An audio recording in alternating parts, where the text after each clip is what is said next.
Welcome back to World Religions. In this video, the final one in the series, we're going to look at the history of religions in modern times in about the last 2 centuries, including a survey of some of the prominent new religious movements, such as the Latter-day Saints and Baha'i, forces of secularization of society and sacralization or return to religion, as well as globalization, politics, and the role of women in religion today. So we're going to start with a survey of many of the new religious movements, or NRMs, that have emerged in the last couple centuries. New religious movements, or NRMs, are variously defined. The two main definitions are: one, religious organizations that have emerged in the last 150 years or so, approximately since the mid-19th century. Another definition is more recent, since the late 1940s, early 1950s, after World War II. For the purpose of this video, though, I'm going to be going back a little bit further in history to the early 1800s, where we see the origin of Baha'i and Latter-day Saints, or Mormonism.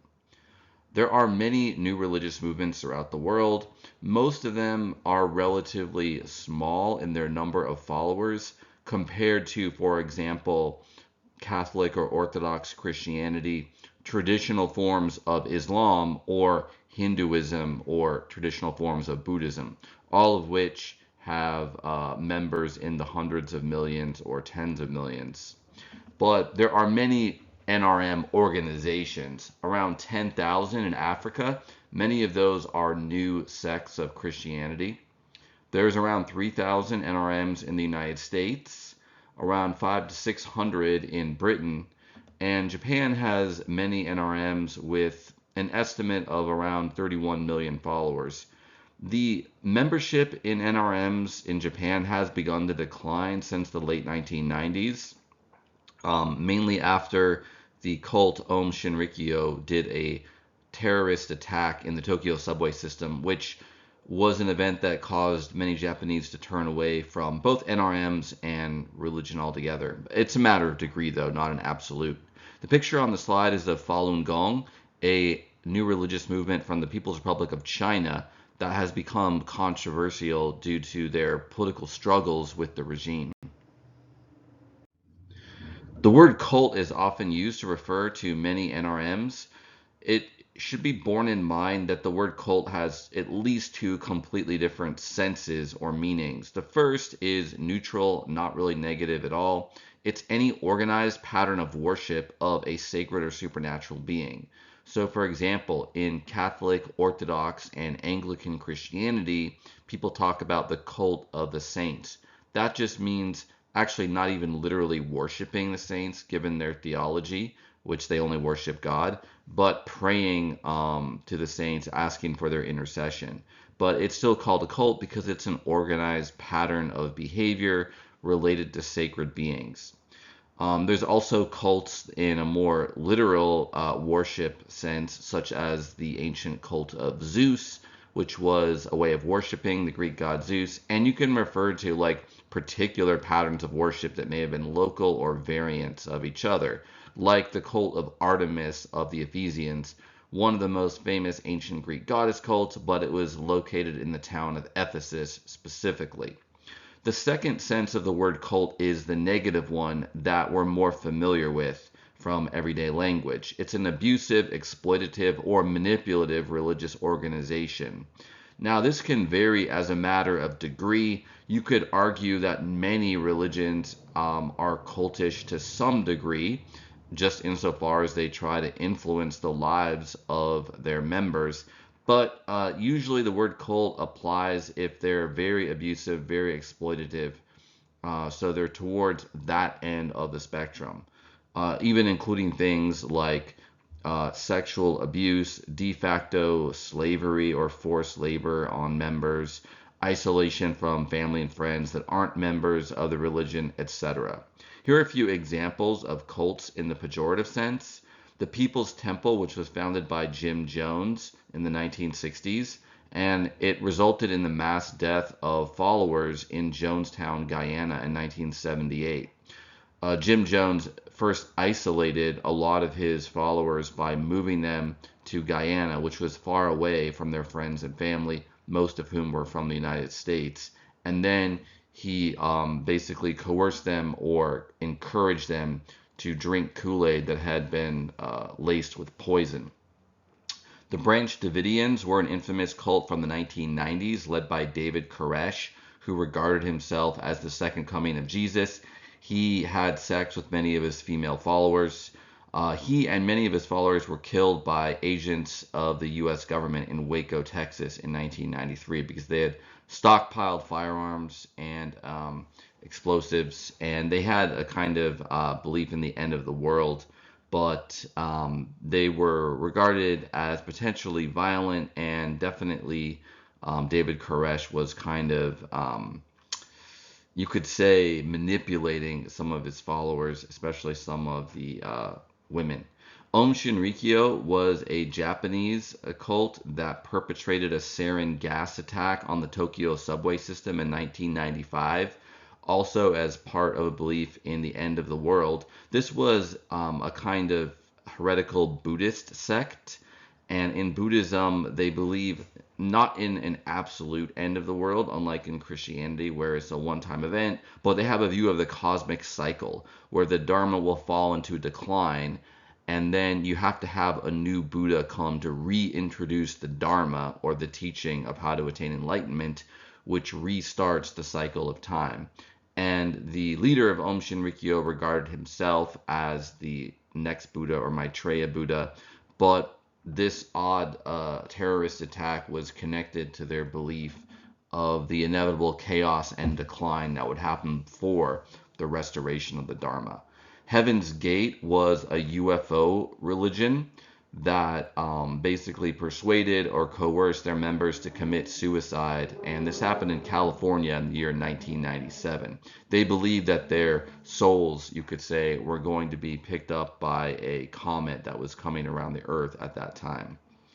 So, as kind of referred to before, there are also mainstream religions or sects that engage in violence or abuse of various kinds. So this is kind of a spectrum of behavior, and you can point out cult-like aspects of religions without having to regard the whole religion as a cult. It's a little bit of a fuzzy concept, but it still does have an objective meaning, because the more exploitative or manipulative a religion is, the more it counts as a cult.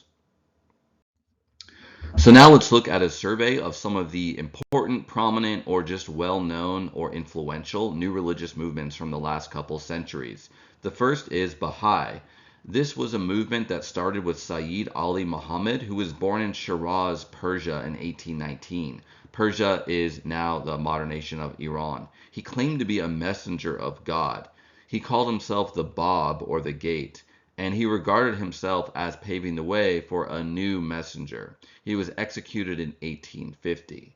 So essentially, Baha'i was a new religious movement that was emphasizing the unity of God, but also the unity of humanity in all worshiping the same God, and in a sense, the unity of religions in all worshiping the same God. So they were kind of like an interfaith movement, but they ended up becoming their own separate religion, their own separate sect. Mirza Hussein Ali Nuri lived from 1817 to 1892. He was the one who actually founded Baha'i as a distinctive sect or religion. He took the name Baha'u'llah, and he moved to the city of Baghdad in what's now Iraq. He proclaimed himself as the bearer of a new message from God, and he thought that humans were destined for world unity. This is a big theme of the Baha'i religion.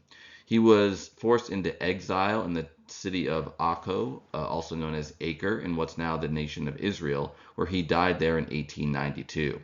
The shrine to Baha'u'llah in Akko is the holiest site in the Baha'i religion. Baha'i today has around 5 billion members all around the world in over 230 nations.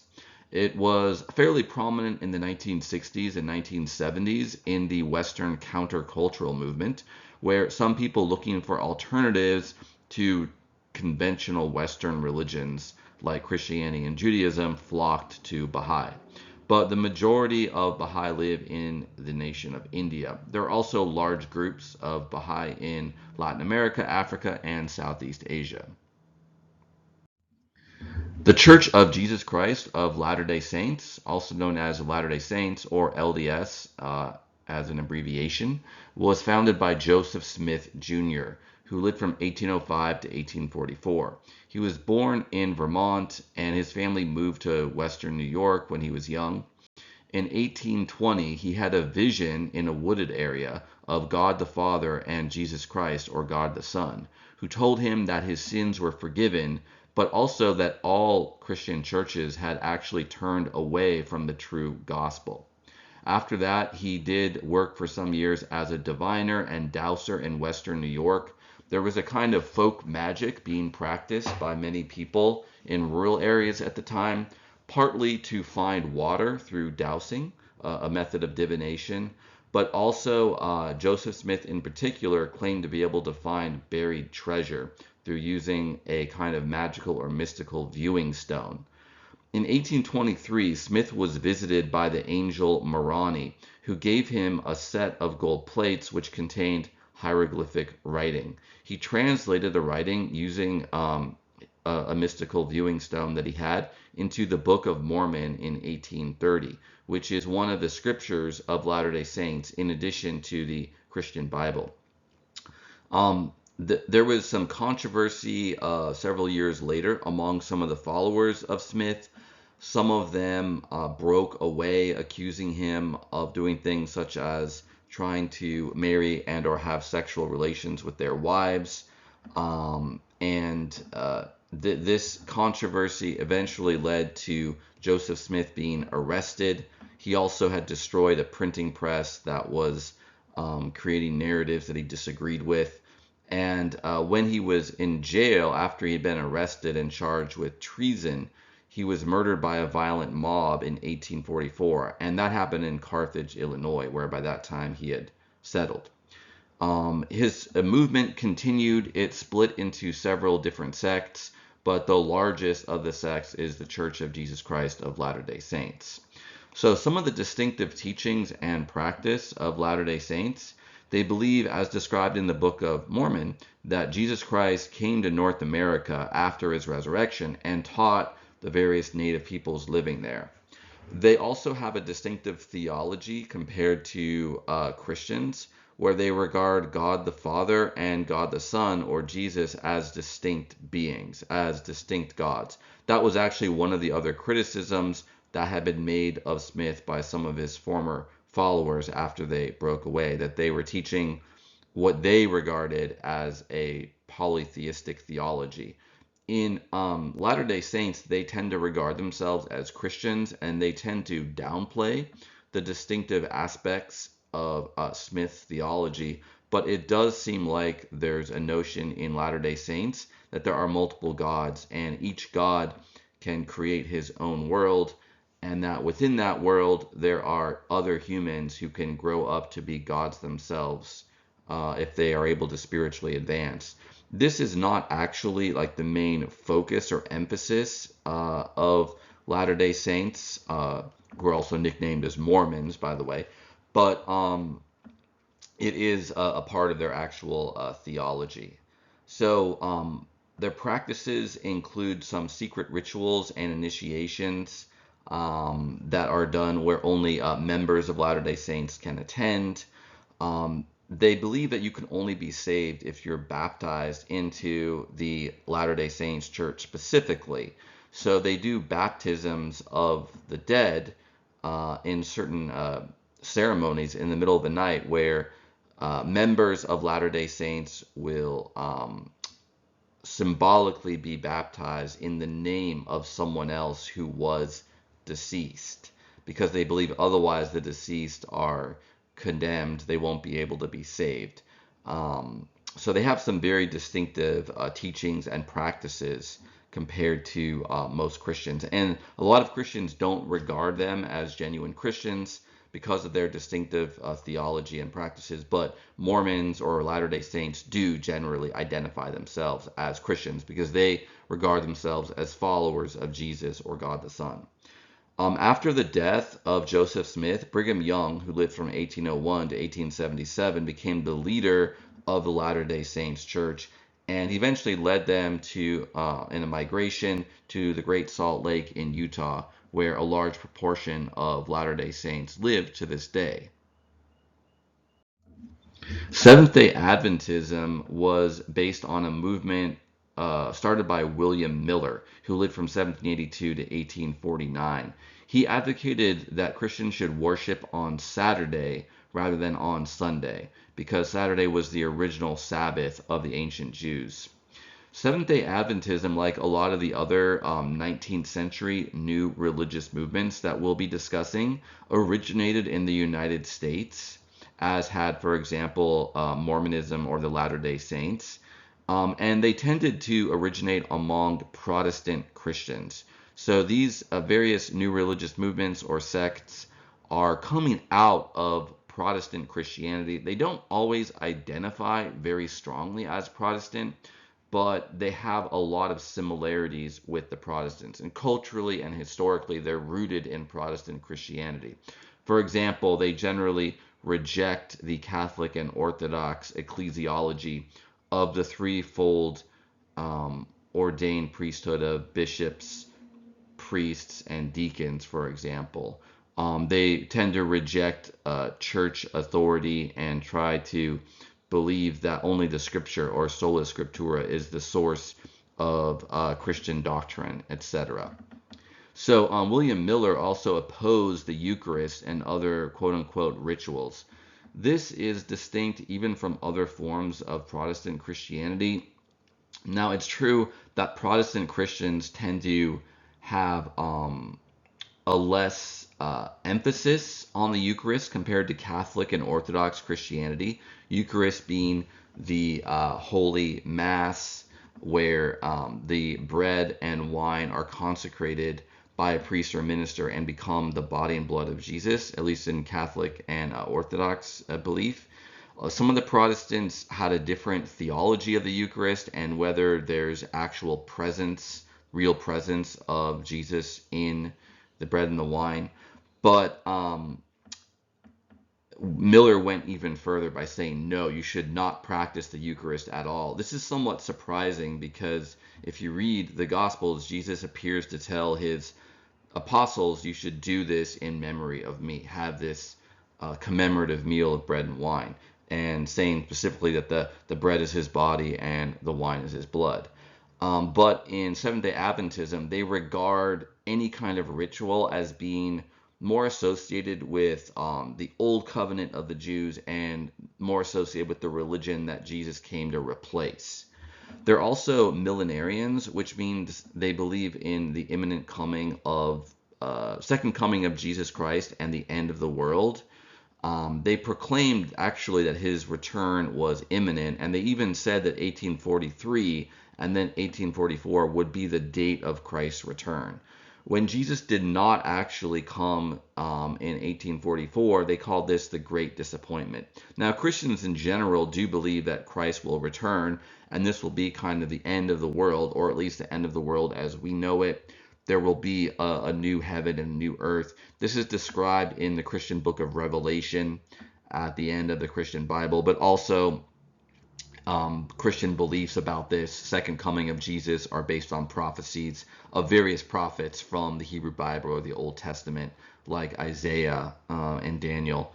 But in Seventh-day Adventism, they had this history of trying to predict a specific date, and then they were kind of disappointed in that. So William Miller started this broad movement in American Christianity called Adventism.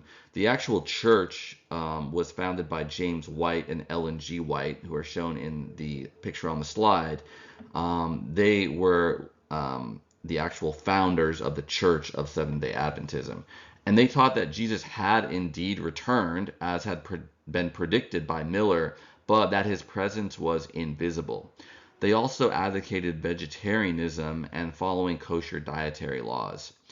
The vegetarian aspect is quite distinctive among other sects of Christianity.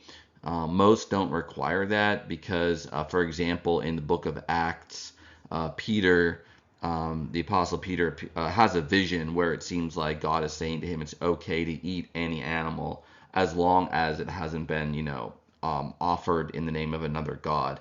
So that's also why Christians don't generally follow the kosher dietary laws of Judaism, but Seventh-day Adventism has just a different interpretation of that. Jehovah's Witnesses, that was a movement founded by Charles Taze Russell, an American who lived from 1852 to 1916. So he founded what was called the Zion's Watch Tower Tract Society in 1881. They were publishing tracts or pamphlets that had their teachings. And Russell predicted that Jesus Christ would return to the earth in 1914. So kind of like the Seventh-day Adventists, they had a particular date where they predicted the end of the world would happen or at least be initiated. He also taught that there was an invisible presence of Christ in the world after that date passed. Joseph Franklin Rutherford, who lived from 1869 to 1942, was the one who renamed the organization Jehovah's Witnesses in 1931.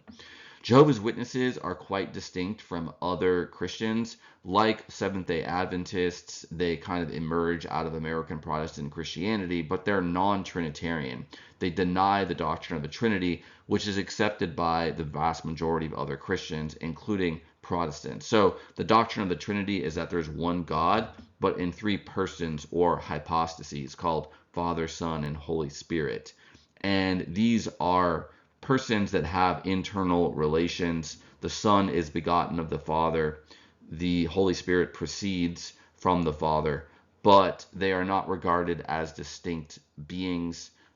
They're one being, one substance, but these three kind of persons. But according to Jehovah's Witnesses, Jesus was not God. He was the Messiah, and they believe that God is just God the Father, who's named Jehovah in the Bible. So that's what they call God. Now, this Jehovah is kind of an English pronunciation of an interpretation of the Tetragrammaton, or the four Hebrew letters that are used as the proper name of God in the Bible. In ancient Judaism, the name of God was only spoken by the high priest in the inner sanctum, the Holy of Holies, in the temple in Jerusalem once a year as part of the Day of Atonement. But in Jehovah's Witnesses, they use the name Jehovah all the time. The vowels in the name Jehovah, by the way, are probably not how the original name of God was pronounced, because they're from the Masoretic text used by rabbinic Jews that put in the vowels of the Hebrew word Adonai, or Lord, because when Jews read the Bible, they don't actually say the proper name of God. That's believed to be kind of like blasphemous. Rather, they will say the name Adonai, or Lord, instead.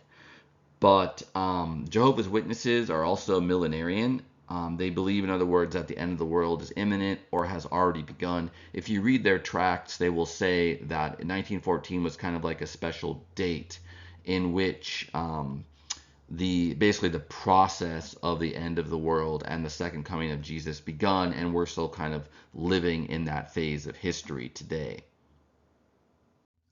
Spiritualism was not a church, although churches were founded out of it. It was a broader cultural movement that started in the United States in the 19th century.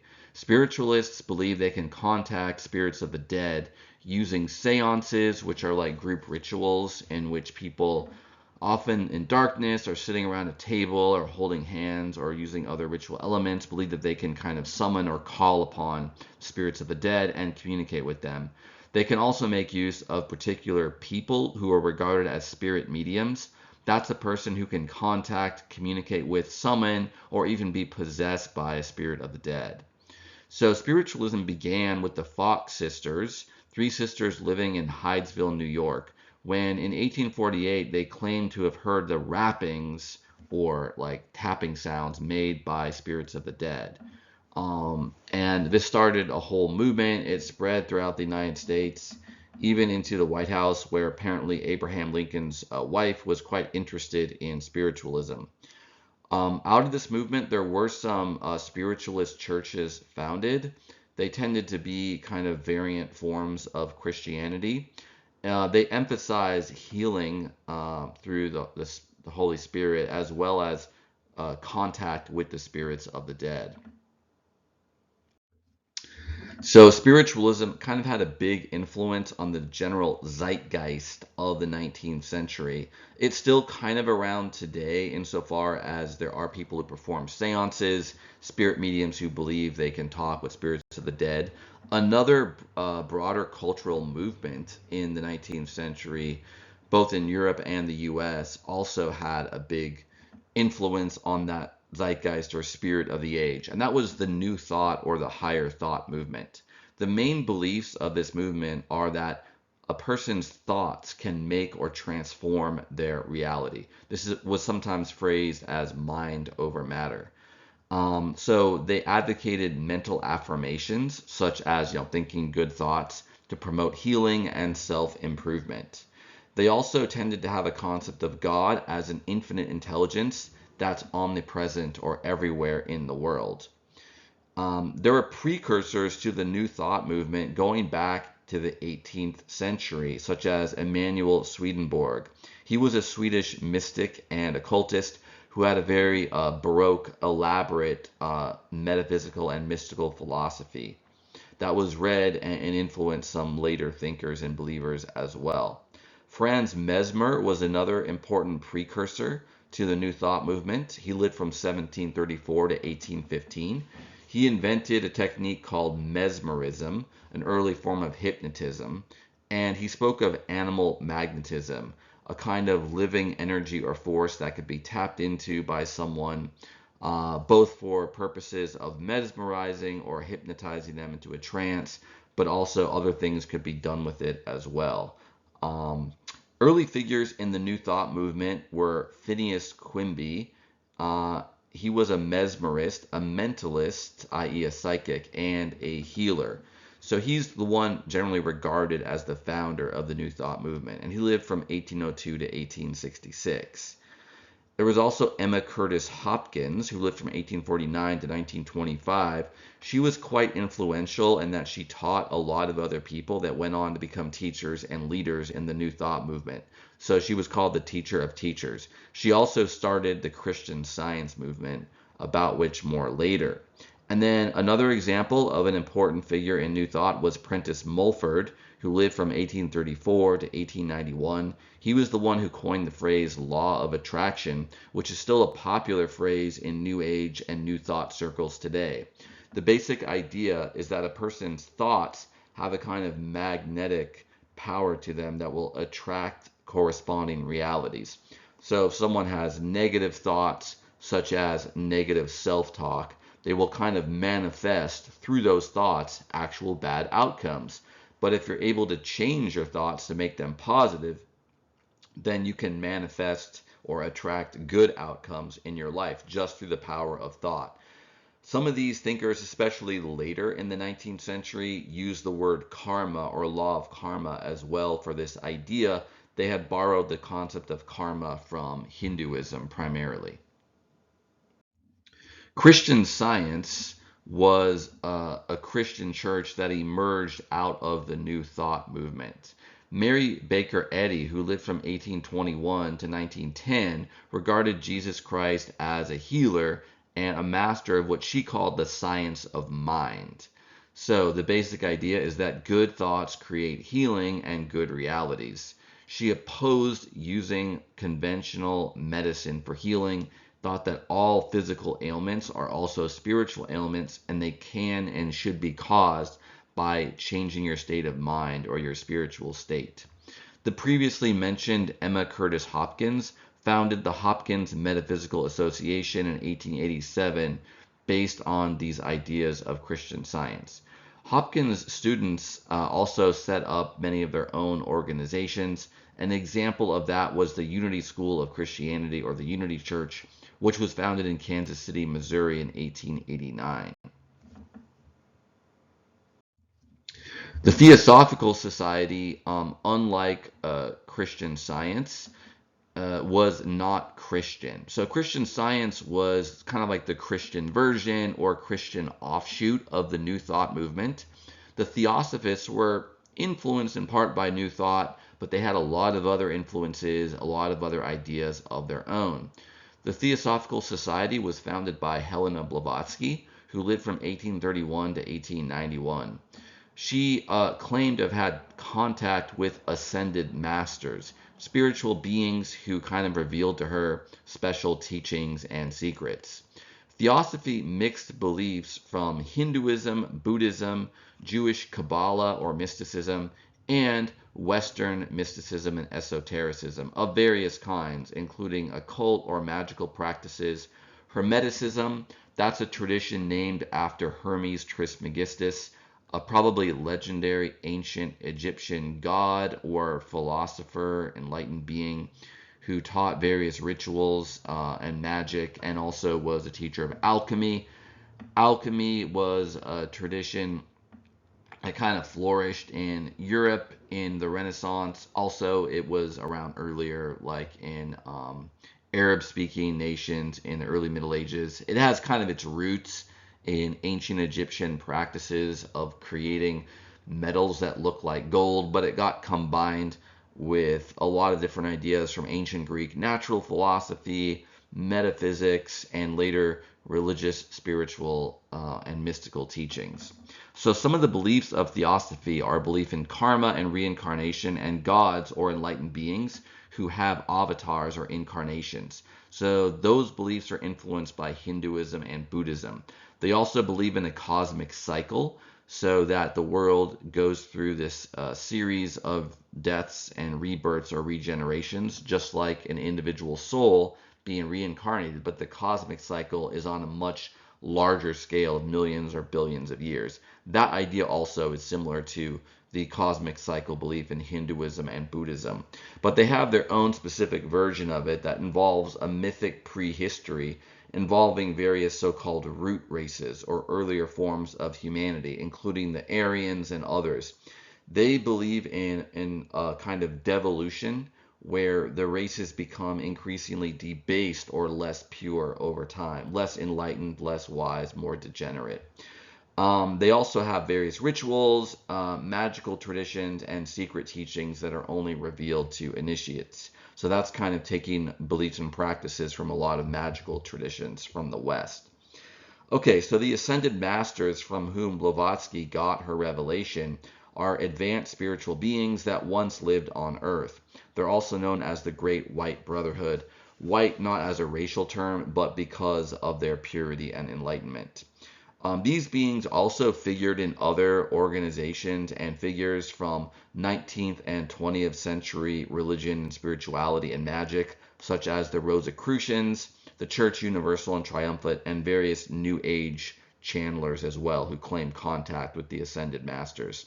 The Rosicrucians were kind of like a magical or hermetic association that started probably in the 15 or 1600s.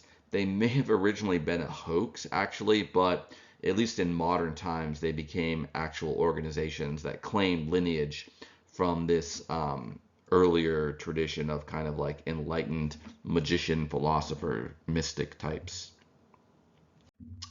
Okay, so I know that's kind of like a lot of information, a lot of these different groups, but that's kind of the point. There's a huge amount of diversity and variety in the new religious movements. In addition to the organized churches or sects that have their specific teachings and doctrines, there's this kind of like stew or general melting pot of ideas, and you get sometimes percolating out of that new sects, new religions, or just new individual teachers with their own distinct versions and blends of some of these ideas. The new religious movements had a huge amount of growth in the 1960s and 1970s as part of the counterculture movement. The counterculture was a cultural movement that challenged all forms of authority and tradition. This was mainly happening in Western societies, such as the United States and in Europe, but it also had a kind of global impact. Like you can see a parallel of it in Mao Zedong's Cultural Revolution in China in the 1960s, for example. Although it had its own distinctive dynamic, it was not quite the same as the Western counterculture, but kind of in some ways parallel to it. But in the West, there was just the challenge of all forms of tradition and authority, including religion, political authorities, the military, even family, patriarchy or authority of men over women, etc. So a few examples of new religious movements that came out of this counterculture. And just real briefly, this is probably obvious to many people, but some people may not have this kind of cultural awareness or cultural literacy of the counterculture. It was associated with rock and roll music, sexual promiscuity, use of drugs, and a lot of other behaviors that were kind of rejected by the mainstream at the time. But eventually, the counterculture, at least culturally speaking, largely won out. A lot of these things just became a part of the mainstream culture in the West, like rock and roll, and then other types of non-traditional music like rap or electronica, widespread use of drugs, sexual promiscuity, sex outside of marriage, things like that. Okay, so a couple of examples of NRMs that emerged out of the counterculture. One was called the Jesus Movement or Jesus People. This was countercultural youth who actually turned or returned to Jesus. So they were doing a Christianity, unlike most people in the counterculture who were kind of deliberately leaving Christianity, but they were kind of living with a kind of hippie lifestyle. Hippie was a nickname for people that were in the counterculture, especially those who tended to dress and act it out a certain way. The people in the Jesus movement sometimes lived in communes with shared possessions. That was a kind of ideal lifestyle pursued by some of the other hippies and counterculture people at that time as well. There were a lot of communes founded in the 60s and 70s, most of which didn't last more than a few years, but it was a very influential part of the subculture and the zeitgeist. Another example of an NRM to emerge out of the counterculture was the Love family, also known as the Church of Jesus Christ at Armageddon. This was founded by Paul Erdman in 1968, and they encouraged drug use. So the drug culture, marijuana, LSD, etc., was very much associated with the counterculture. Another example of an NRM was the Family International, abbreviated TFI. They had a bunch of different names they were known as. Previously, they were known as the Children of God, or the COG, the Holy Spirit Association for the Unification of World Christianity, or the Unification Church, UC, not to be confused with the Unity Church, previously named and discussed, or the Unitarian Church, which is a totally separate thing. The Unitarians emerged out of Congregationalist Christianity, mainly in the United States in the 1700s.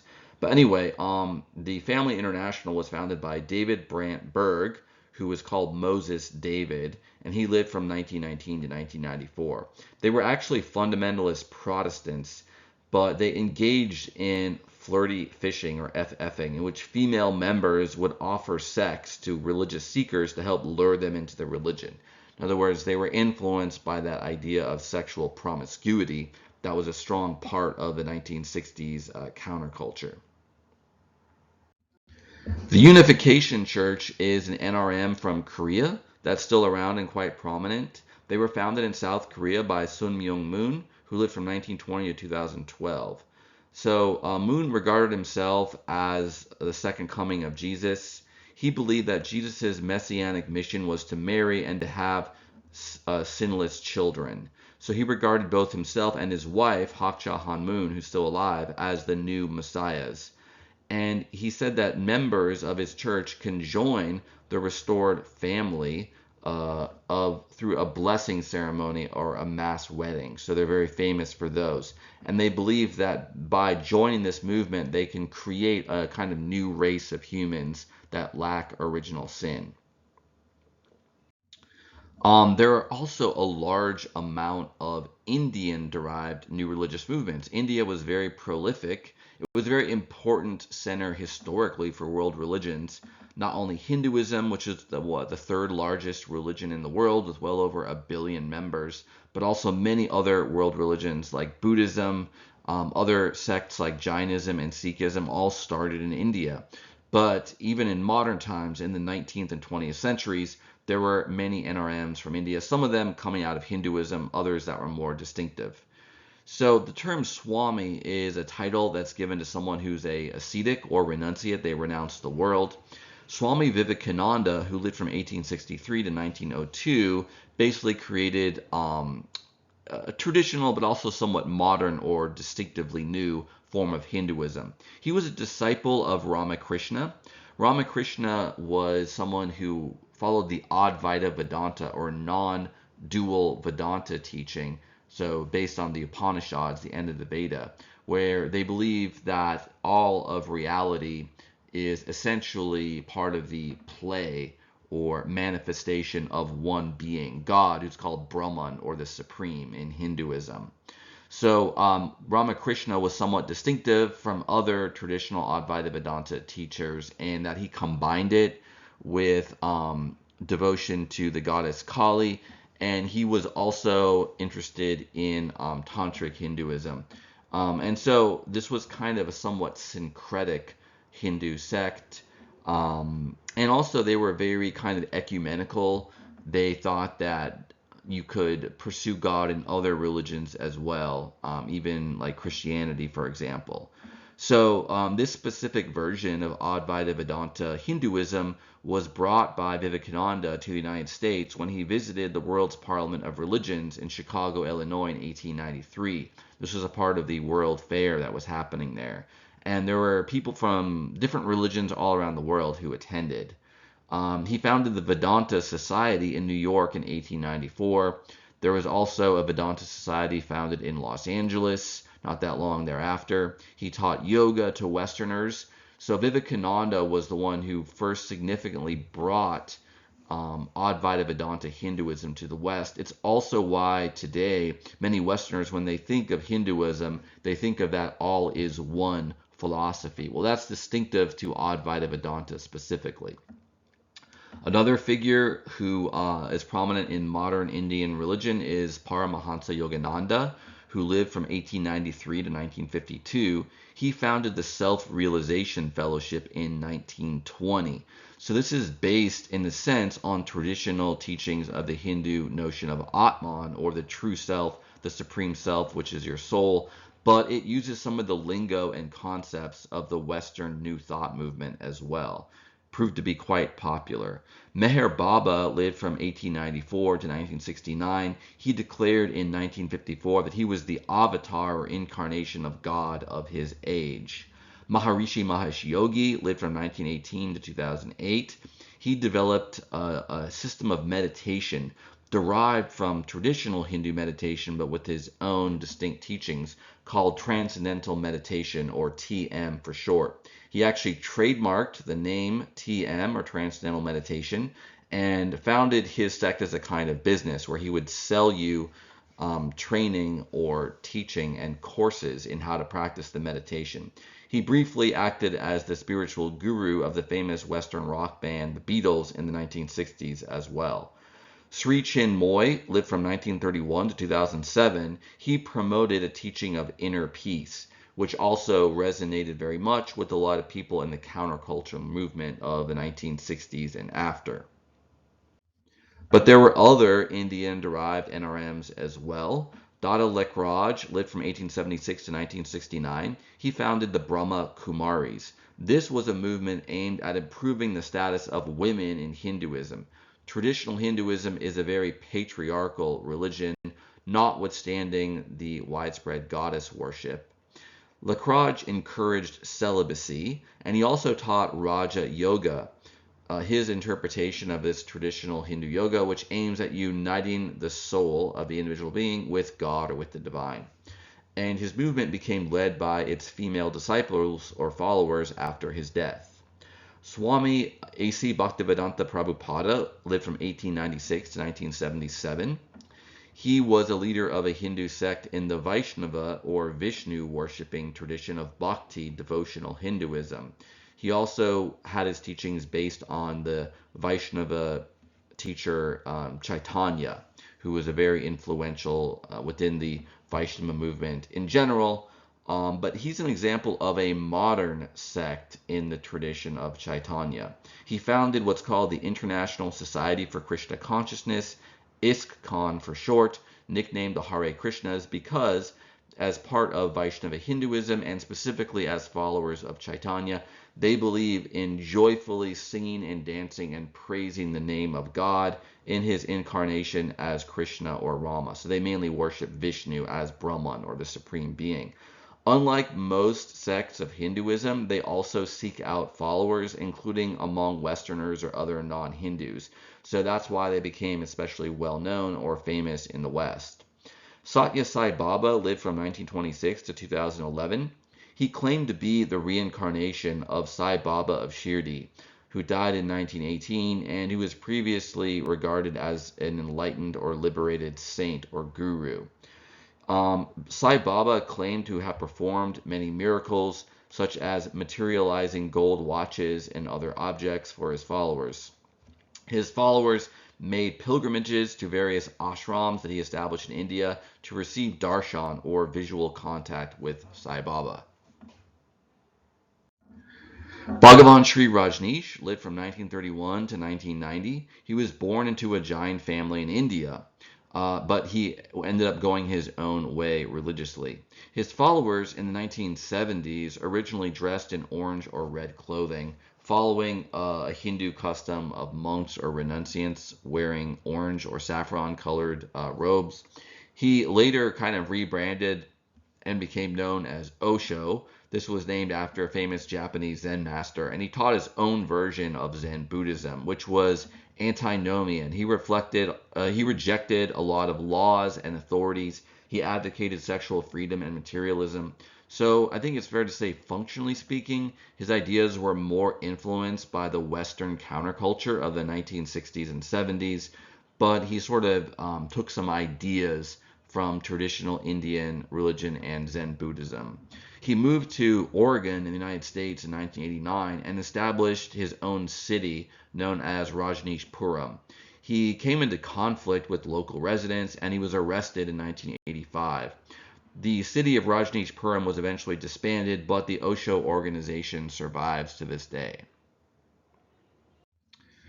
There were also various Buddhist NRMs that were founded in the 20th century primarily.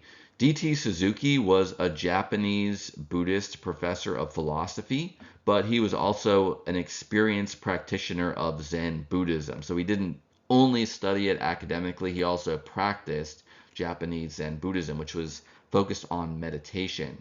And he was the writer of many English language books and articles on Zen Buddhism, both on the period between World War I and World War II, but also after World War II. His books became more widely printed, more widely read. He was a huge influence on Westerners getting into Zen Buddhism in the 1950s and 1960s. A lot of that interest in the West of Zen Buddhism started with the beatniks, or the beats, as they were nicknamed. These were countercultural poets and writers in the 1950s. 1950s is before the 1960s counterculture, but the beatniks were kind of the main influences on the counterculture that spread more broadly through music and through the hippie movement, etc. in the 1960s. So Beat Zen was a special interpretation of Zen Buddhism, which focused on Zen's apparent rejection of authority, tradition, and advocacy of personal licentiousness. This was arguably a kind of modern, Western, and countercultural distortion of Zen, but that was one that became very influential in the West. It was kind of rooted in the actual Zen tradition of kind of not being overly focused on literal interpretation of scriptures or of worshiping of visible idols, etc. Because in Zen, they mainly focused on looking at your own mind, discovering enlightenment there through meditation. The Vipassana movement was named after Vipassana, which means insight in Buddhism. It really got going in the early 20th century when Vipassana style meditation was revived in Thailand and Burma. It's especially based on the Burmese Satipatthana, or mindfulness of breathing method, that was taught by some Burmese meditation masters They taught Westerners this meditation technique, and it kind of spread both among people who were converts to Theravada Buddhism, but also just among people who wanted to learn meditation in general. So one of the main people who taught this method to lay people and others who were not really converts to Buddhism or were not interested in becoming Buddhist monks was S.N. Goenka. He was a businessman from India who first was recommended learning Vipassana meditation from a Burmese teacher by a friend who said it would help his migraine headaches. Goenka found that it did help his headaches, but it also transformed his life. And so he basically taught a somewhat secularized version of Buddhist Vipassana meditation to a large spectrum of Westerners and just people all around the world, including in India and elsewhere. His movement is still alive today, and they provide free meditation retreats to people who sign up for them. Soka Gakkai International, or SGI, was founded in 1930. It's a Japanese Buddhist new religious movement that's led by lay people as opposed to Buddhist monks. It's based on Japanese Nichiren Buddhism, the central practice of which is chanting a mantra honoring the Mahayana Buddhist Lotus Sutra, which they believe contains the perfection or the summit of the Buddha's wisdom. They advocate peace and they seek converts from around the world, from non-Japanese, unlike most other Japanese sects. And they got into controversy in the 1930s and 40s because they were actually opponents based on Buddhist nonviolence principles of the Japanese imperial government's war efforts in that time, which overlapped with World War II. So their founders were actually imprisoned for a while, but they lived after the end of the war. They were released, and then their movement started to grow a lot in the 1950s. And then another example, this is not really a specific Buddhist NRM organization, but a broader cultural movement, Engaged Buddhism. They emphasize political activism and social justice as both compatible with and rooted in Buddhist ethics of like nonviolence and compassion for the suffering of all beings. Historically speaking, they're kind of like very influenced by Western progressive politics and counterculture and civil rights movement that was based in 1960s activism, like in the United States, for example, focusing on giving equal rights to black people who had been discriminated against for a long time in the US South and elsewhere. But this was a much broader movement that focused on worldwide political activism and social justice. An early founder of Engaged Buddhism was the Vietnamese Buddhist monk Thich Nhat Hanh, who lived from 1926 to 2022. He was originally protesting against the South Vietnamese government and just the Vietnam War in general. He eventually moved to France and founded a monastery there, and he gained many Western followers. Another important new religious movement of the 20th century was the Rastafari movement. This was a Black Power movement originated in Jamaica from descendants of slaves who were living there. Jamaica was formerly a British colony. The majority of the population is descended from people who were enslaved and used by the British to work plantations there in the 18th century.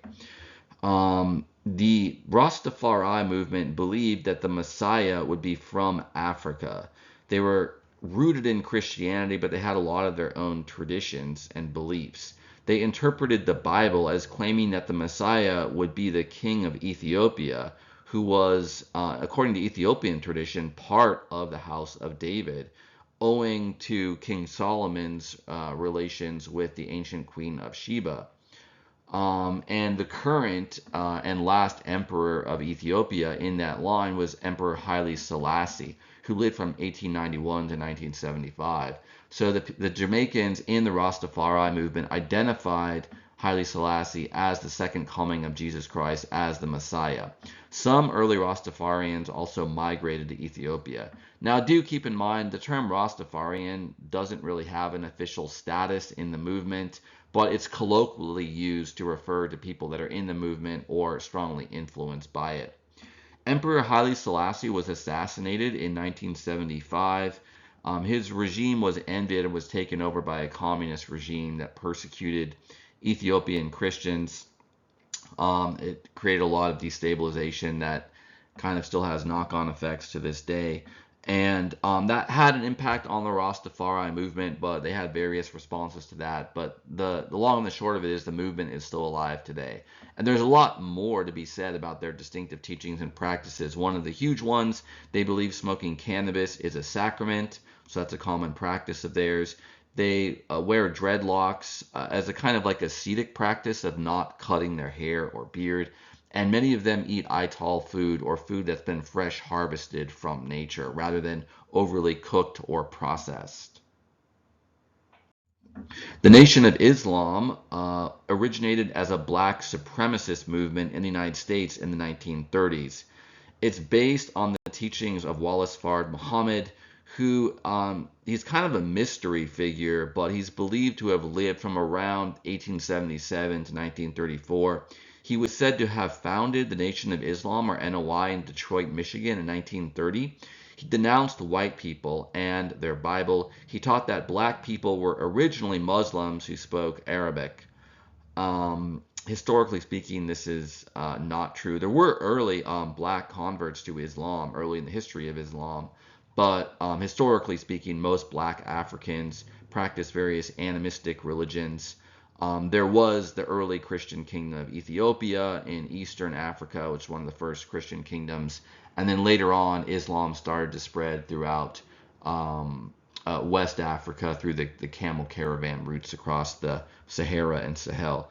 But and also on the east coast of Africa as well through the trade routes of the Arab Muslim merchants on the Indian Ocean. But anyway, this was the start of the movement, and so he encouraged American blacks to convert to his version of Islam. Practically speaking, the movement appears to have been actually founded as an organized affair by Elijah Muhammad, who lived from 1897 to 1975, and he claimed to be the successor to Wallace Fard Muhammad. So the Nation of Islam is very distinct from other types of Islam. It teaches that, white people are evil, that they were created by an ancient black wizard or sorcerer. They have a lot of other very distinctive teachings. Malcolm X was another very famous follower of Elijah Muhammad of the Nation of Islam. He lived from 1925 to 1965. The surname X is taken from a practice of some people in the Nation of Islam is replacing the surname that was given to their family by the white oppressors and just putting X in place of that because they don't know their actual surname from their African ancestors. He, after serving a period of incarceration, he joined the Nation of Islam and was its main spokesman for many years. He made the movement famous, but then he left in 1964 for a couple of reasons. He had some criticisms of the personal morals of Elijah Muhammad, but he also gained what he regarded as a deeper understanding of actual Sunni Islam and gravitated more towards Orthodox Islam rather than the Nation of Islam teachings. He was assassinated in 1965. Warith Deen Muhammad lived from 1933 to 2008. He was the son and successor to Elijah Muhammad. He actually dissolved the Nation of Islam and turned it into a sect of Sunni Islam. Louis Farrakhan, who was born in 1933, is the current leader of the Nation of Islam. He's kind of partially restored the emphasis on some of the original more racialized teachings of the Nation of Islam. And as such, he's been sometimes accused of racism and anti-Semitism as well. There are also some Western converts to Sufi Islam in the 20th and 21st centuries. Inayat Khan, who lived from 1882 to 1927, was the main figure to introduce Sufism to the United States in 1910. Idris Shah, who lived from 1924 to 1996, helped popularize Sufism in the West, especially during the mid to late 20th century in the counterculture period of the 60s and 70s. Western Sufis, especially those that were more associated with the counterculture, would often downplay the Muslim aspects of Sufism and highlight its general theistic and mystical teachings, such as the blissful, joyous, loving union of the soul with God, where the soul gets lost in its love of God. There were also various Western converts to forms of Sunni and Shia Islam. That has kind of increased in the last 50 years, partly just because of the increased profile of Islam in the West, through immigration of Muslims to Western countries and other factors as well. And then there are the UFO religions. These generally believe that gods are extraterrestrial beings who communicate with key individuals and who travel in vehicles that are either technological or mystical that are often termed UFOs. The Aetherius Society was the first UFO religion established by George King in 1954 or 1955. But the Raelian movement is a much more well-known UFO religion. They promote technology and believe that human cloning is the key to immortality. They're also very sex positive, so they come out of that 1960s countercultural movement. The movement is named after Rael, which is the spiritual name of the Frenchman Claude Vorilhon. He was born in 1946, and he claims that references to chariots in the Bible, such as in the visions of Elijah and Ezekiel, are actually spaceships. So he doesn't believe in the God of the Bible, but he says that the visions of people like Ezekiel of God on this celestial chariot were actually aliens traveling in spaceships to Earth. Scientology is a fairly well-known NRM. It was founded by L. Ron Hubbard, who lived from 1911 to 1986. He was a science fiction author who wrote the book Dianetics and founded Scientology. A lot of people don't know this, but in the era of pulp science fiction, 20s, 30s, and into the 40s and 50s, a lot of people who read science fiction stories were also interested in various mystical ideas like psychic powers, for example. His book Dianetics, The Modern Science of Mental Health, claims to rid humans, whom they term thetans, of harmful engrams or records of unpleasant past experiences that impede their mind. So there's a little bit of influence of New Thought movement here, at least arguably, of healing the mind's bad thoughts in order to kind of provide healing and salvation of sorts. But there's also an influence of ideas from science fiction literature, much of which had stories involving humans developing psychic powers and kind of training their minds, unlocking hidden potential. In Scientology, a person who, or a thetan who has removed their engrams is called clear, as in their mind is clear of these harmful records of unpleasant past experiences. And an operating thetan is a person who's clear and who attains various levels of initiation revealed to authorized students. The Church of Scientology has ranks or degrees of initiation, and you have to pay to undertake training or courses in order to advance spiritually in the religion. The Church of Scientology formerly had many actors and other people from film and television as members. That's kind of dropped off in recent decades, although there are still some prominent, well-known actors, such as Tom Cruise and John Travolta, who are part of Scientology. The Church of Scientology is also somewhat infamous in that it's been accused of abusing its members and harassing former members. The Human Potential Movement is a series of organizations that claim to offer enhanced quality of life to people who take their training programs or otherwise learn from them. It was basically started by Werner Erhard, who was born in 1935. He founded the Erhard Seminar Training, which is now known as Landmark Forum. Previously, he had studied Scientology. There's also the School of Economic Science, or SES, which is broadly part of the Human Potential Movement, but it was also influenced by Advaita Vedanta, or non-dual Hinduism. The Human Potential Movement is in part interpretable as a latter-day successor to the New Thought movement, somewhat influenced by it, but without as much explicit mind over matter ideology, I think it's fair to say.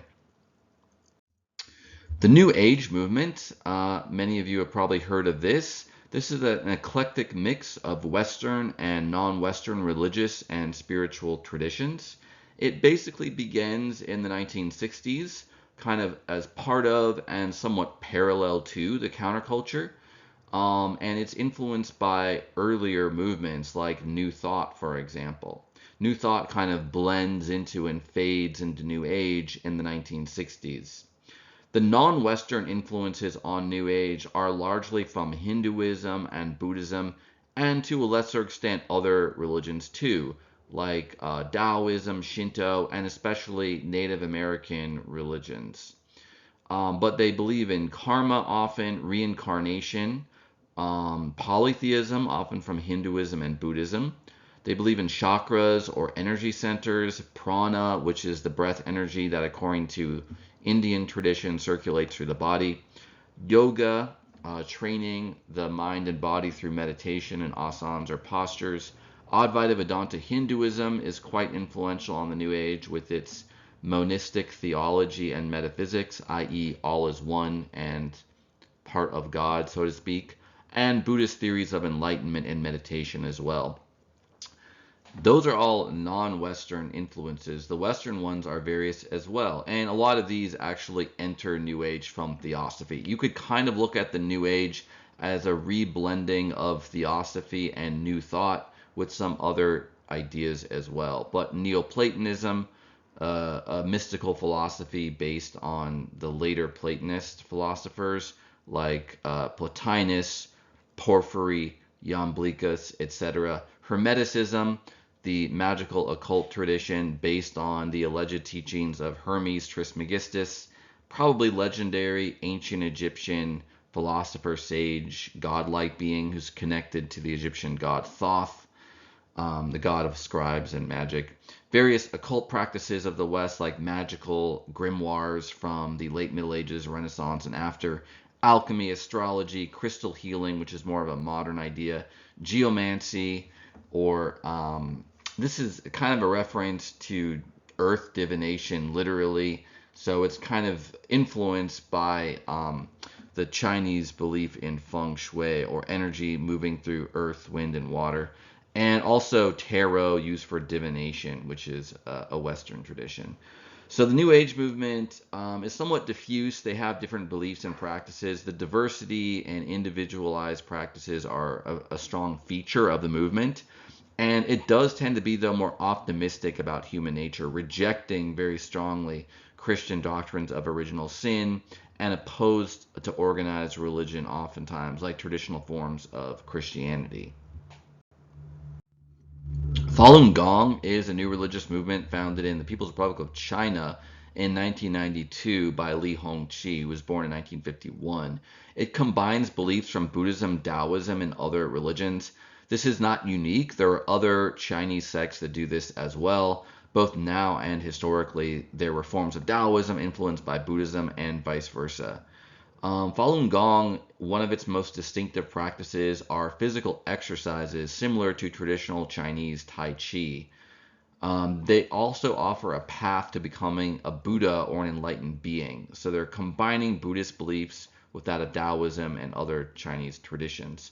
They claim to be able to cure physical medical illnesses through spiritual practices. They've been suppressed by the People's Republic of China, in part because of coming into conflict with the regime over political. The regime essentially looks at Falun Gong as a possible source of political resistance or rebellion, and so they tend to view them very suspiciously. So now we're going to talk about secularization and sacralization, two important forces or influences in modern religions. Secularization is the process whereby religion declines in significance in personal life or society. Personal religiosity generally correlates with social religiosity, so that's kind of obvious. They tend to go together. But there can be a gap, like people may be personally religious but may not practice in groups or like church parishes or congregations for whatever reason. Secularization is generally measured by declines in active participation in religion. Even though people can, strictly speaking, be religious or spiritual on their own, that's one of the main ways that social scientists measure secularization. Are people going to church? Are they engaging in other religious activities? Sacralization is basically the opposite of secularization. It's the process whereby religion grows in significance in personal life or society. Secularization in the West arguably started in France in the 18th century when the educated class started to turn away from Catholic Christianity as part of the Enlightenment movement, and there started to be declines in church attendance as well. And also declines in fertility rates, so people were not following traditional Catholic practices of marriage and family ethics. So most Western societies have been secularizing since the late 19th century. Oh, by the way, with regards to 18th century France, you can also see this very starkly in the French Revolution in 1789 and after, where the Catholic Church was attacked. The government was explicitly secular or non-religious, and they promoted the cult of reason, the goddess reason, and also different forms of deism or belief in a kind of remote, impersonal God who created the universe but doesn't intervene miraculously, such as through the incarnation of Jesus or Jesus' resurrection. That's denied by deists. So all of those ideas, they started in France. Not only France, there were also people in the Age of Reason in the 17th century, and the Enlightenment, 18th century, in other European countries like England, for example. But they first came to fruition and prominence among the entire class of intellectuals and artists in France in the late 18th century. And then it started to metastasize and spread throughout Europe and other parts of the world, partly spread through the conquest of Napoleon in the late 1700s, early 1800s, but also just through the exchange of ideas and new books spreading and being read across Europe and America and so on. So secularization accelerated in the mid-1960s, again, as measured through church attendance and other similar statistics. An example of this in modern Sweden, only 4% of people regularly attend church. Catholic and mainline Protestant denominations of Christianity have declined precipitously since the mid-1960s. So it used to be that a majority of the people in Western nations, both in Europe and the United States, and in other countries rooted in Europe like Australia, New Zealand, for example, a majority would identify either as Catholic or Protestant Christians. Now it's a minority that identify as such, and an even smaller minority that actively participate by going to church frequently, for example. However, in the United States and throughout the Western world generally, evangelical and Pentecostal Christianity have declined less than the older mainline Protestant denominations or the Catholic and Orthodox churches. And also, Pentecostal Christianity is the most rapidly spreading form of Christianity today. The U.S. has higher rates of religious participation than most of Europe, but even this has been declining, especially rapidly in the first 4 years, even since the COVID-19 pandemic. That event itself led to an apparently permanent decline in church attendance in the United States, for example. The picture on the slide is of the Notre Dame Cathedral in Paris burning. This is just a symbolic picture I chose because a couple of reasons. One, it's, the foremost symbol of Catholic Christianity in France, and the fire started burning it, and it's kind of like symbolic of how Catholicism has declined so much in France, and that's just a general symbol of how Christianity in the West has declined in the 20th century. So even though society in the West and in other parts of the world that have modernized, like the People's Republic of China and increasingly even other very modernized industrial nations like South Korea and Japan are increasingly secular as well, religious belief and self-identification are still higher than religious participation. For example, in a 2011 poll, 59% of people in England and Wales still identified as Christian, even though a much smaller percentage of those were actively participating in Christianity by going to church. This is known as nominal Christianity by religious studies scholars. Another example of this is that 96% of people polled in the US said that they believe in God, even though a much smaller fraction would identify as Christian, and much smaller fraction of that would regularly participate in Christian church services. There's also the growing category of spiritual but not religious, or SBNR, as it's nicknamed by social scientists. In the late 20th and early 21st centuries, increasing numbers of people identify as spiritual but not religious. Some of their common beliefs and practices include believing that there is a God who is immanent in the world rather than transcending the world. They tend to advocate holistic spirituality, which can have various interpretations, but can include integrating spirituality with daily life rather than separating it on a particular day of the week, like Friday, Saturday, or Sunday, where you go to mosque, synagogue, or church. They will often believe in science, even ideologies akin to or influenced by scientific materialism. They have a very high regard for nature, somewhat influenced oftentimes by the Romantic movement, which I didn't discuss in this lecture, but the Romantics were a late 18th, but especially early 19th century movement in Europe that tended to emphasize the importance of emotion, intuition, imagination, individual creativity, but also an experience of transcendence through nature. And they tended to idealize nature. It's very much a part of modern Western ideology today, and you can see that in the SBNR movement. They advocate self-cultivation rather than following God's commandments. In this regard, they can be influenced by New Thought and New Age. And they have a variety of eclectic spiritual practices, such as yoga, meditations, affirmations, etc. Again, showing the continuing influence of New Thought and New Age movements. The new sacralization can be seen through the example of SBNR. Secularization of society is very much a thing. It's not just an illusion, but it's been accompanied by new forms of sacralization, like in spiritual but not religious movement, but also other previous movements like the New Age and human potential and New Thought movements before them.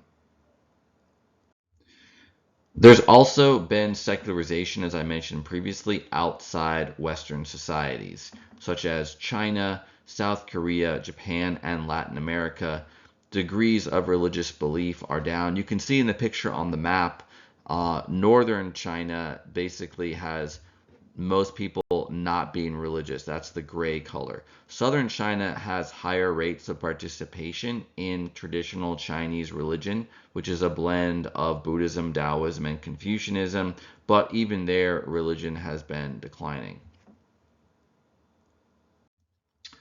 There have also been, through this process of secularization, various religious revivals worldwide. Um, Somewhat as a reaction against westernization, secularization, and modernization. Fundamentalist Islam, or Islamism, and Pentecostal Christianity are the world's fastest growing religions. A word of warning, sometimes Islamism specifically refers to political Islam, which overlaps with but is not quite identical to fundamentalist Islam.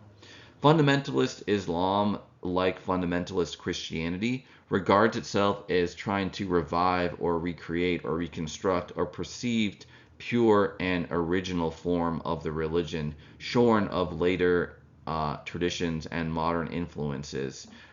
Political Islam, or Islamism, often overlaps with fundamentalist Islam, but is also a political ideology, typically believing that Muslim society should be governed by theocratic or quasi-theocratic Muslim governments.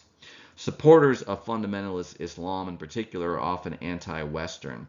Pentecostal Christianity is focusing on experiencing the Holy Spirit through the gift of tongues, healing, and other similar experiences and miraculous charisms or gifts of the Holy Spirit.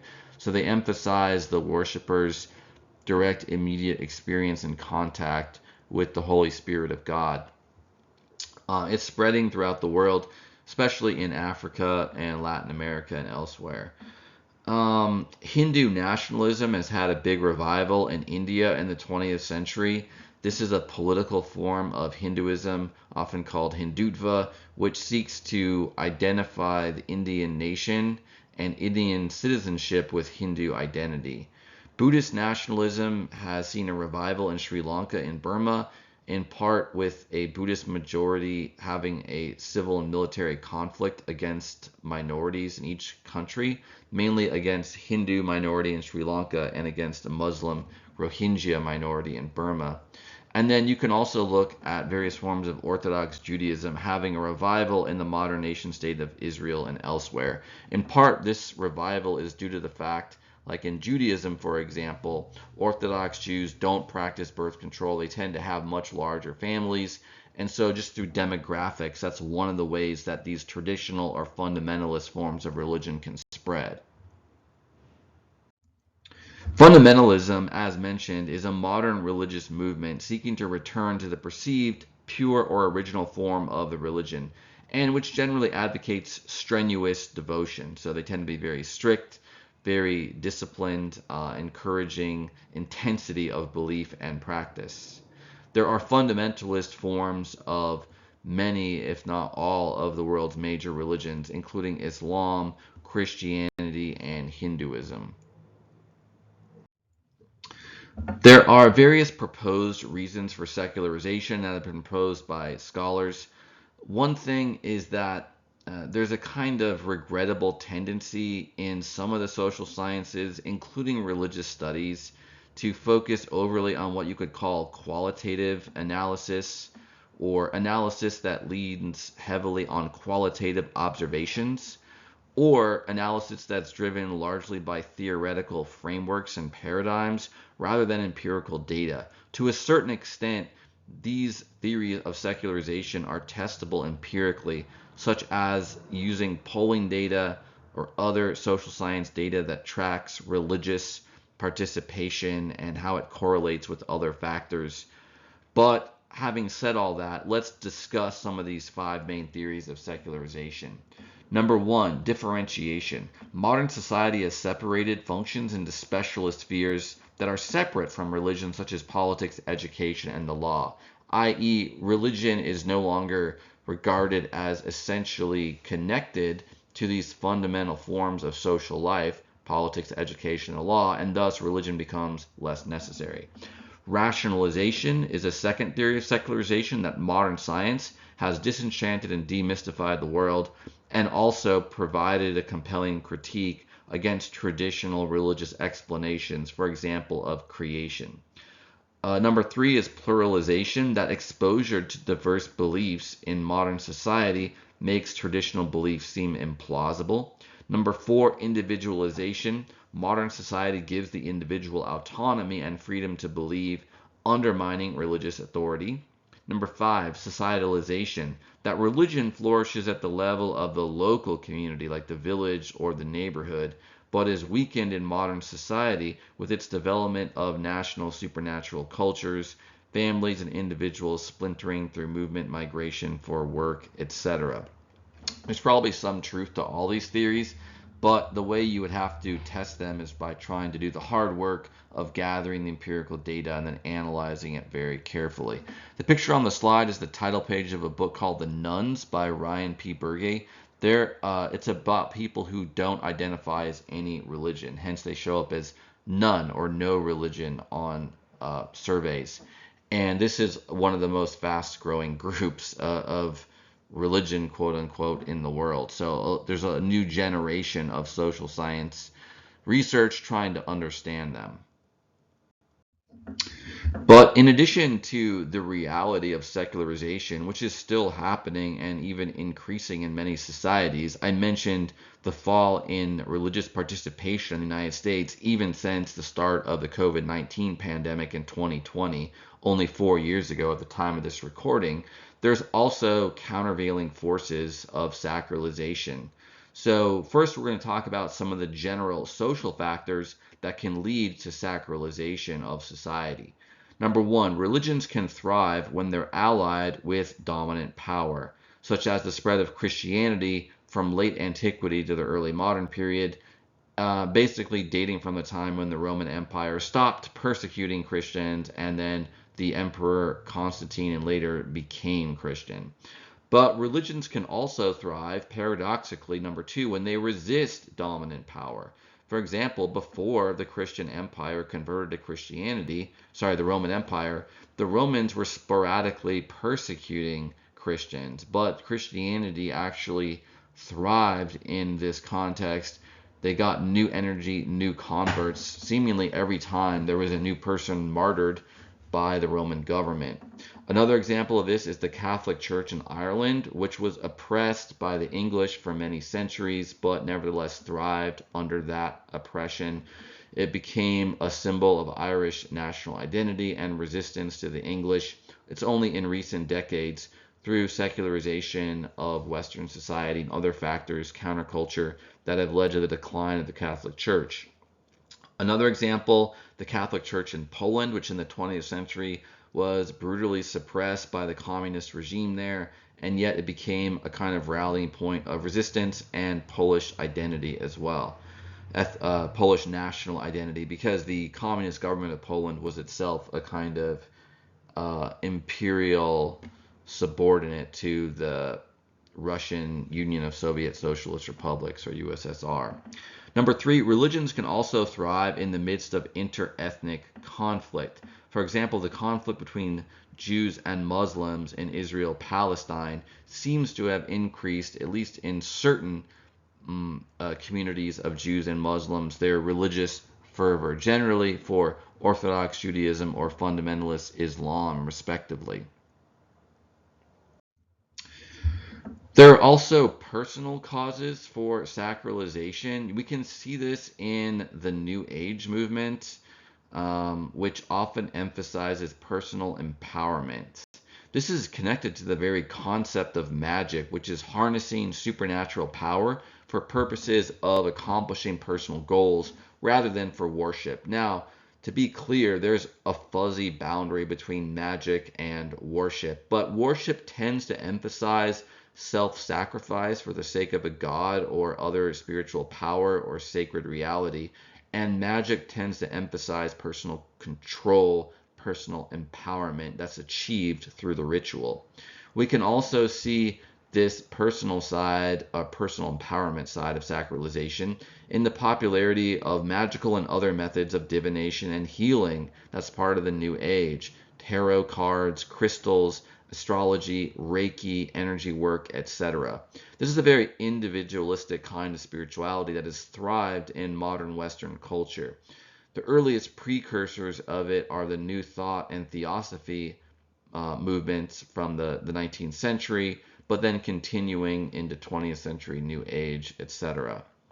God in this type of religion is often seen as an abstract power, energy, or spirit that can be tapped into for self-improvement, rather than people thinking of themselves as devoting their lives, sacrificing themselves, or their desires for God, like giving up luxuries or donating all their wealth to charity, or traditional forms of asceticism or self-denial. And finally, another cause of sacralization worth remarking on. This one, as far as I know, has only begun to be studied by religious studies. It's kind of like a new trend, maybe only within the last decade or two. But there's a kind of broad, what you could call, return to tradition. Increasingly, it seems some modern people are seeking to return to traditional ways of life due to the perceived inadequacy of modern ways of life. Examples can include people returning to traditional family structures, traditional communities, traditional arts, rejecting modern and postmodern art, traditional liturgy and worship, traditional methods of farming, gardening, etc. The critiques of modernity are various. Some people critique the excessive individualism, where individuals seem like isolated atoms, cut off from family, community, and other social bonds, which creates a sense of loneliness and alienation. Fractured families due to modern mores allowing for divorce, promiscuity, out of wedlock births, etc. Ugly or depersonalizing aesthetics of public buildings, business buildings, churches, etc. materialistic values of modern Western society, which can be alienating and kind of empty, sexual promiscuity as opposed to faithful devotion to a partner that has a more sacramental or covenantal dimension to it, the epidemic of loneliness and depression in a lot of modern societies where levels of mental illness are rising, and the so-called illnesses of affluence like increased rates of heart disease, diabetes, cancer, etc., that we see in a lot of societies. This could be caused by environmental pollution, like microplastics, could be caused by modern diet of ultra processed food, maybe some or a mix of all the above and others. So people are looking for alternatives to the perceived problems of modernity and post-modernity. And some of them return to traditional forms of religion. Some examples of these that we've already mentioned: fundamentalist Islam, Orthodox Judaism, but also people converting to Orthodox Christianity, and traditional forms of Catholicism, such as those that use the traditional Latin Mass. Now we're going to talk about the effect of globalization on religion. Globalization is the process of increased interconnectedness of the world through increased trade, communication, and migration.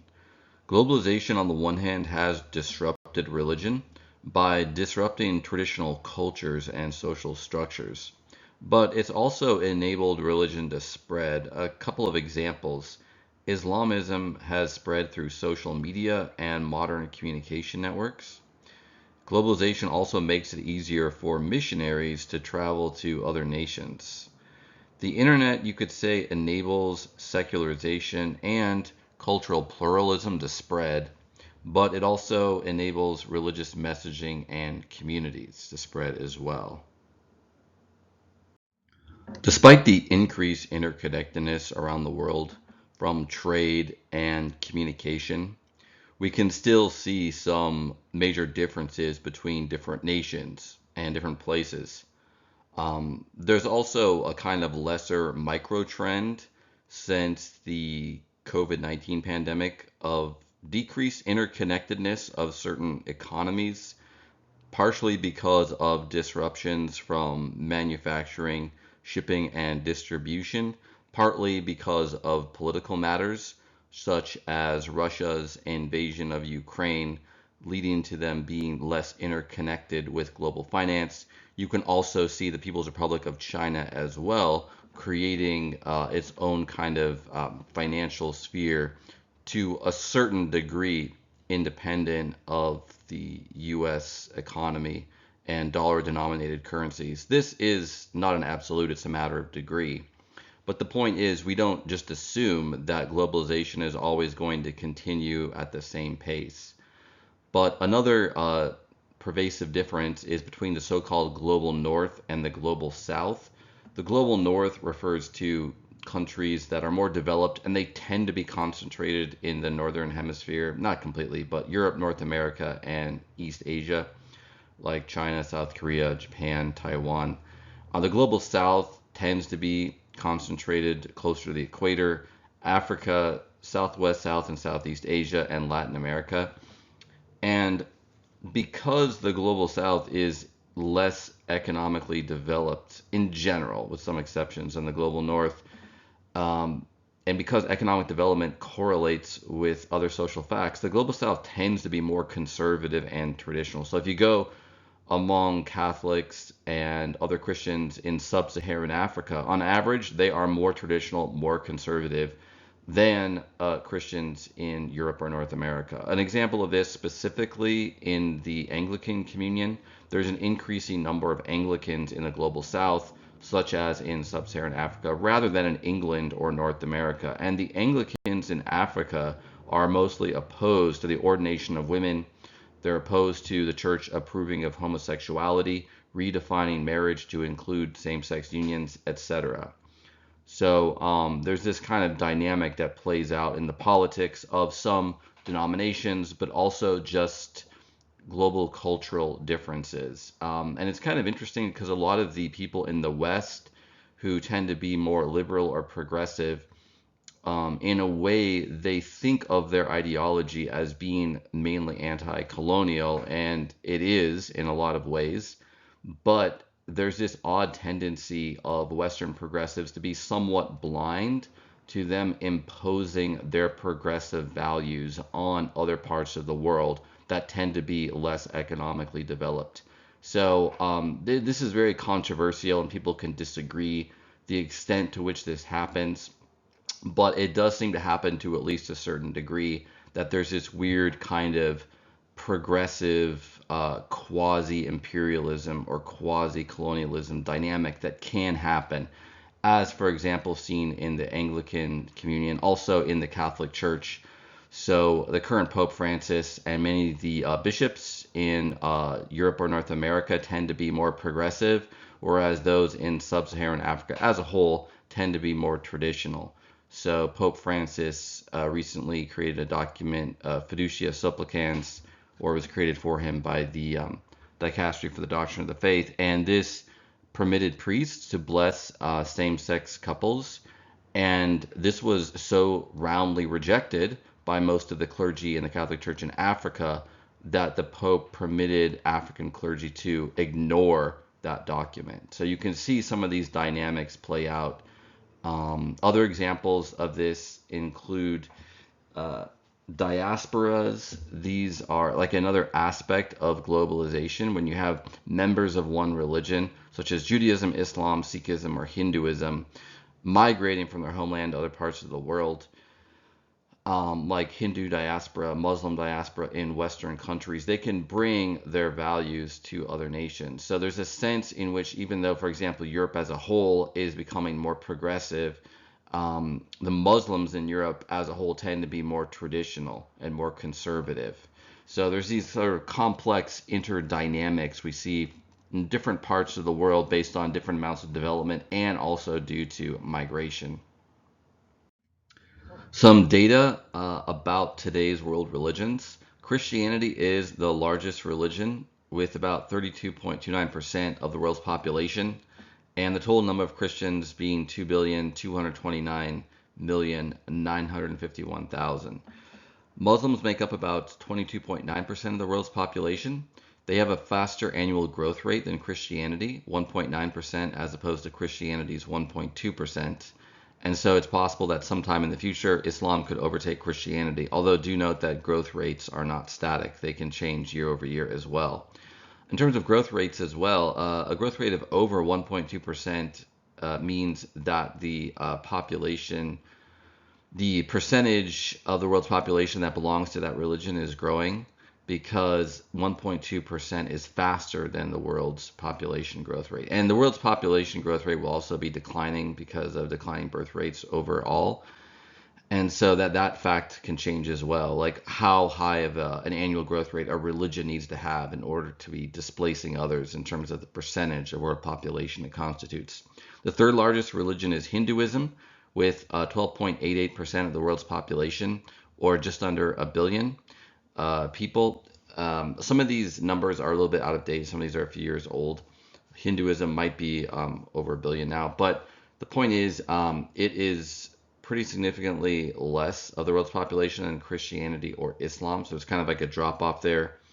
Christianity around 32% of world population, Islam around 23%, almost 10% lower. Hinduism around 13%, so almost 10% lower than Islam.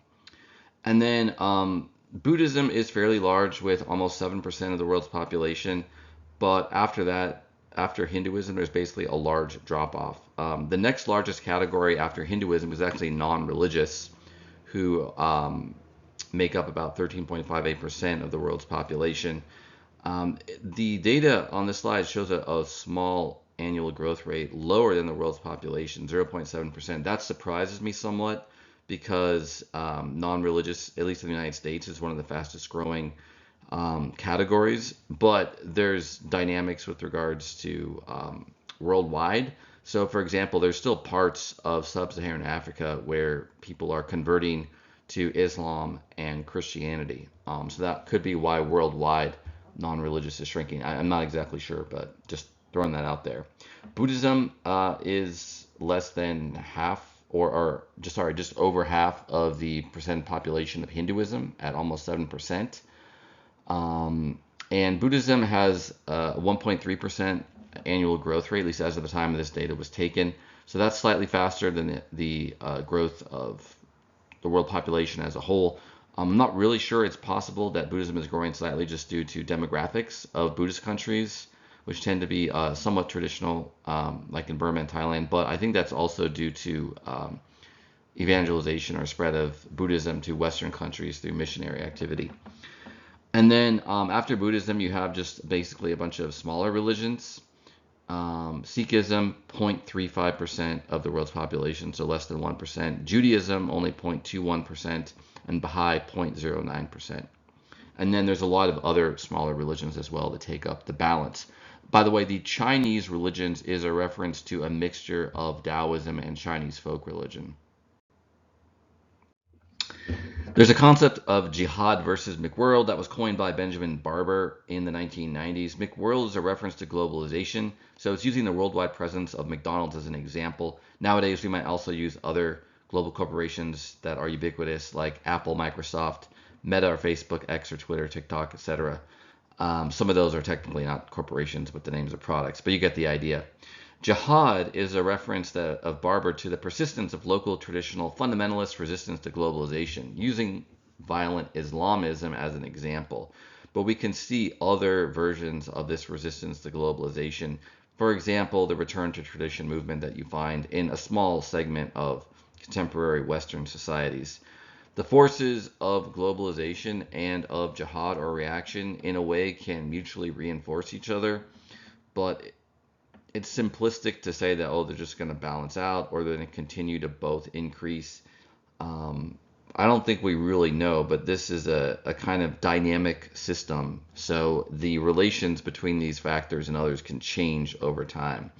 One thing to keep in mind with regards to the kind of cultural struggle between globalization and traditionalism or localism is that some of the traditionalist groups like Orthodox Jews, fundamentalist Muslims and Christians, traditional Catholics, they tend to have larger families than secular people or people who are more moderately religious. And so if that pattern holds just through demographics, eventually people who are traditionalists, at least religiously speaking, might start to take over the world.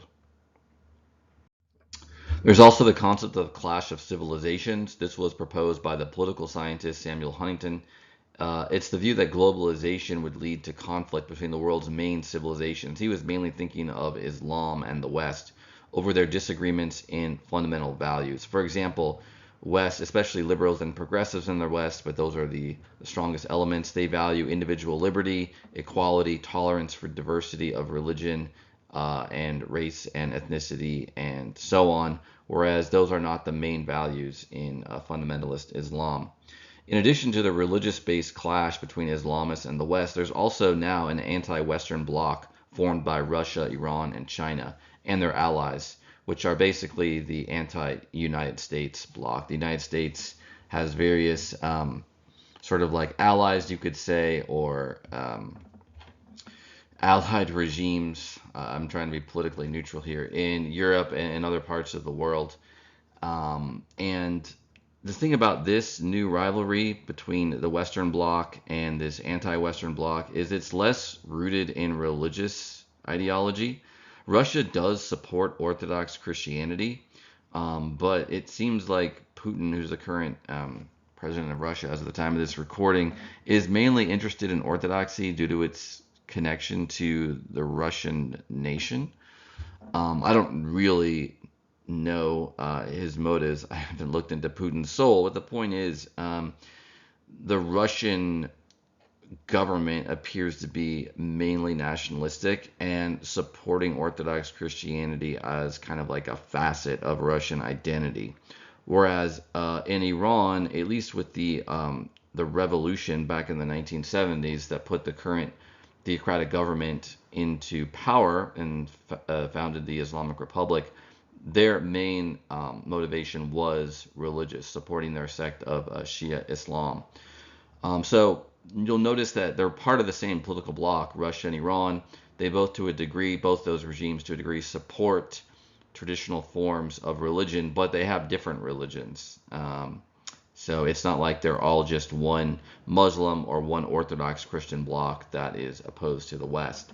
And then China is quite nationalistic. The government does support Confucianism and Taoism and Chinese Buddhism to a certain extent as like symbols of traditional Chinese culture, but it is basically highly communist in terms of the ideology and atheist, and even to the extent that communism has been modified in China to basically accommodate capitalism. So now it's permissible to have private property and businesses, and farmers can own and work their own land, et cetera, et cetera.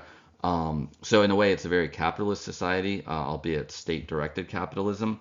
But even that side of China tends to be more just secular and materialistic rather than affiliated with any religious ideology. So there is kind of an interplay between the more secular, progressive West and this anti-Western bloc, but it's not completely clear that religion is the main moving factor in this political conflict. So now we're going to talk about the general relation in modern times of religion and politics. Historically, religion was usually interconnected with the state, such as by legitimizing a ruler or by the ruler promoting a particular religion. For example, in ancient Egypt, the pharaoh was often identified with the sun god Ra. Later in the history of Christianity and Islam, many kings promoted a particular form of either religion, such as Charlemagne, Charles the Great, promoting Catholic Christianity in Western Europe.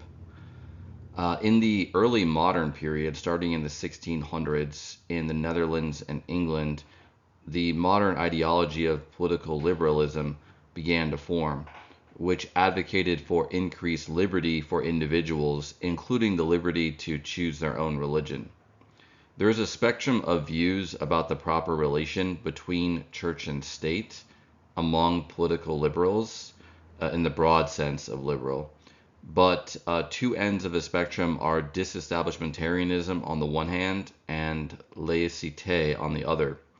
Disestablishmentarianism is the more moderate version of the separation of church and state, which just holds there should be no established religion, i.e., a church or religion supported, funded, or mandated by the state.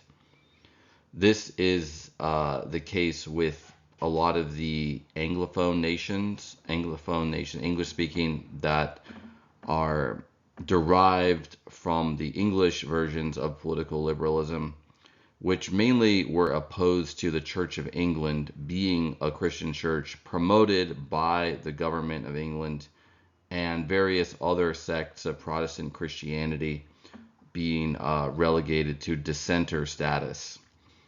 On the other end of the spectrum of separation of church and state is laicite, which is the principle that religion should never be mixed at all with law, policy, governance, or public life.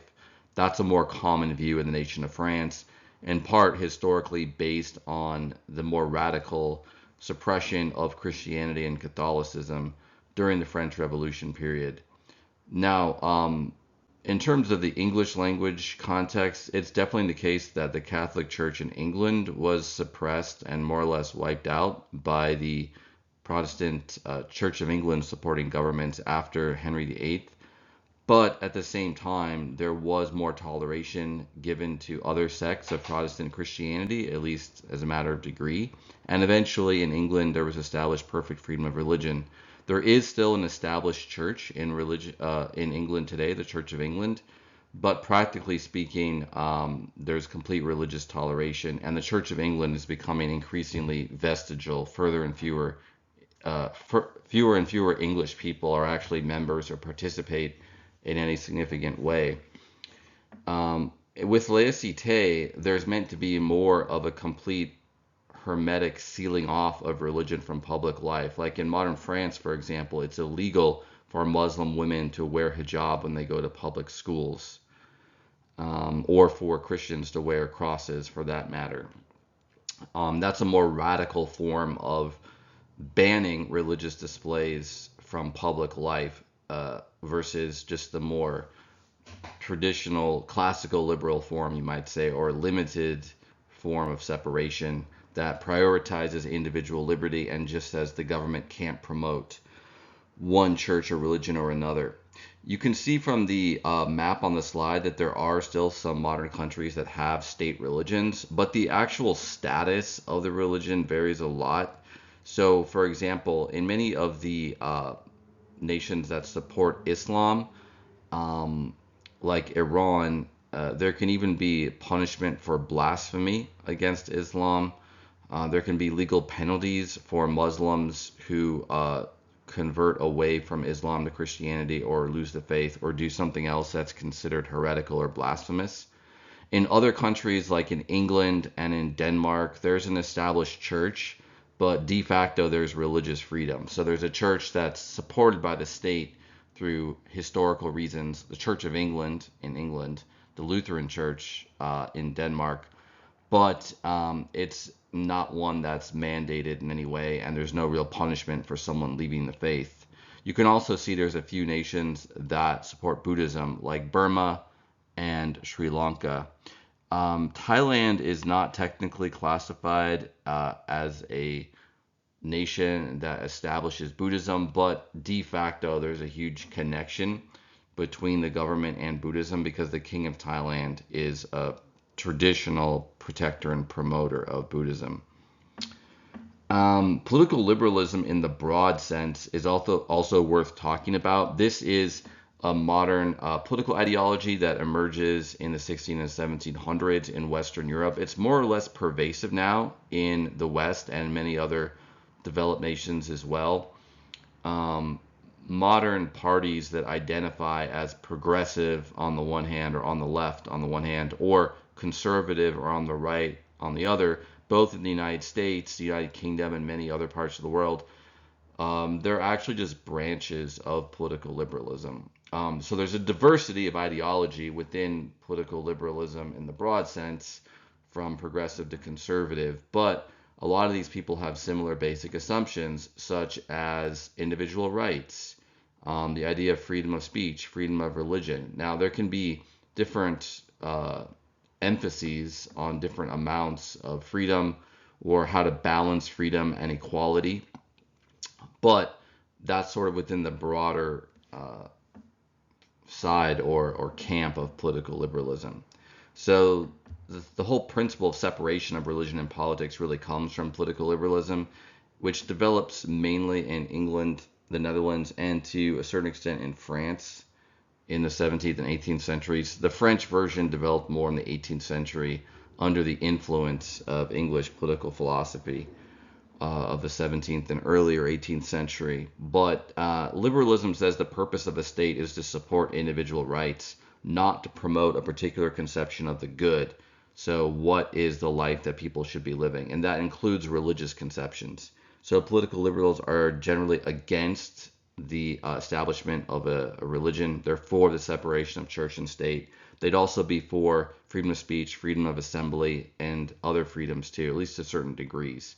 Now, people who are progressive or liberal in the American sense of liberal, which is more narrow than political liberalism in the broad sense, they may be supporting depriving people of liberty or restricting liberty in certain contexts or to a certain degree because they care more about equality or solidarity or other values of the left.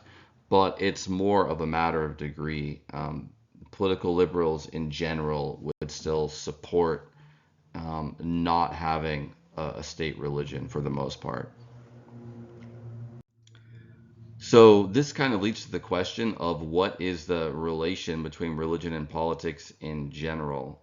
There is some overlap, but they do have a lot of differences. If you think about religion, religions like Christianity, Islam, Hinduism, etc., generally claim to answer metaphysical, existential, and ethical questions. Metaphysical questions about the fundamental nature of reality, such as does God exist? Is there a soul?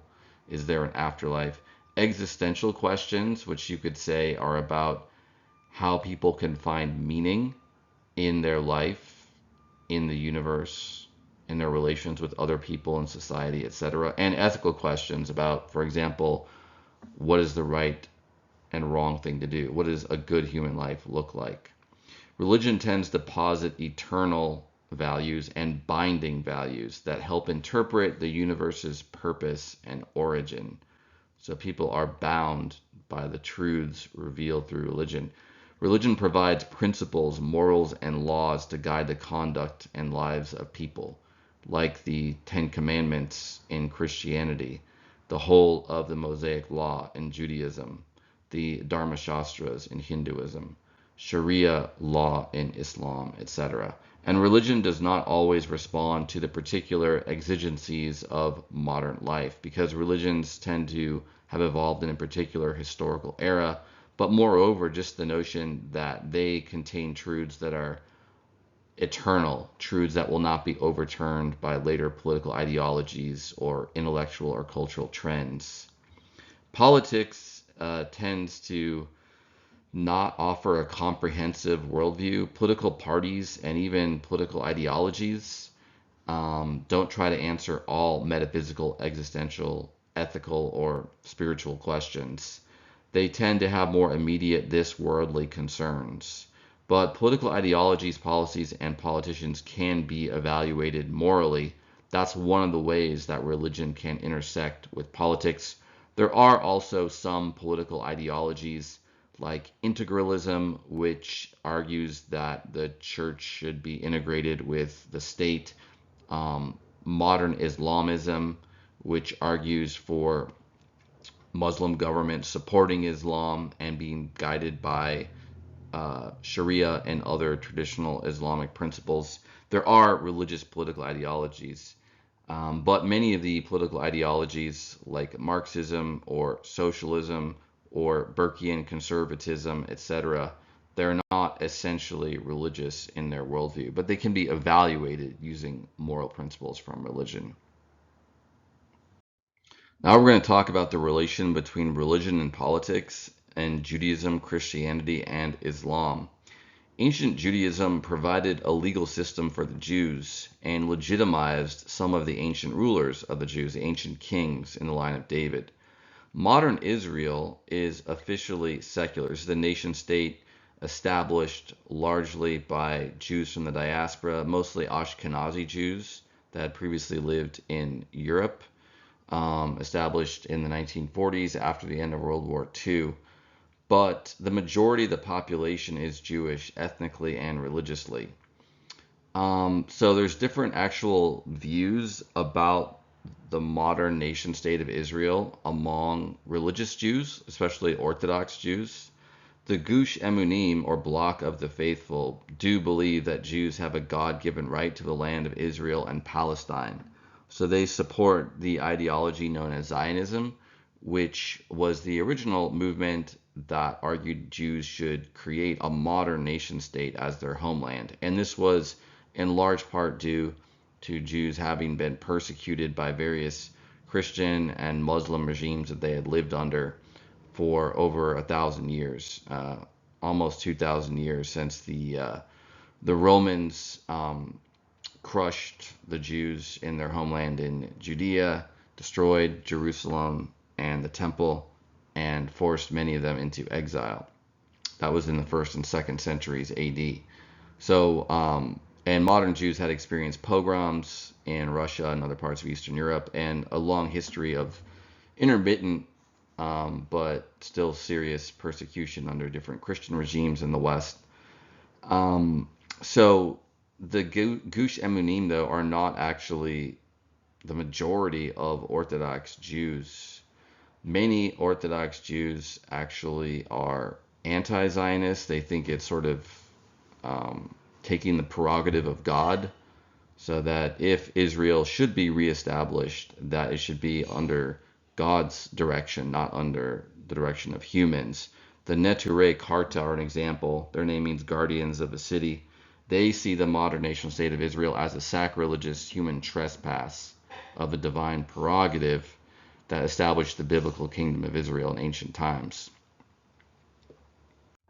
Christianity has a kind of nuanced view of the relation between religion and government.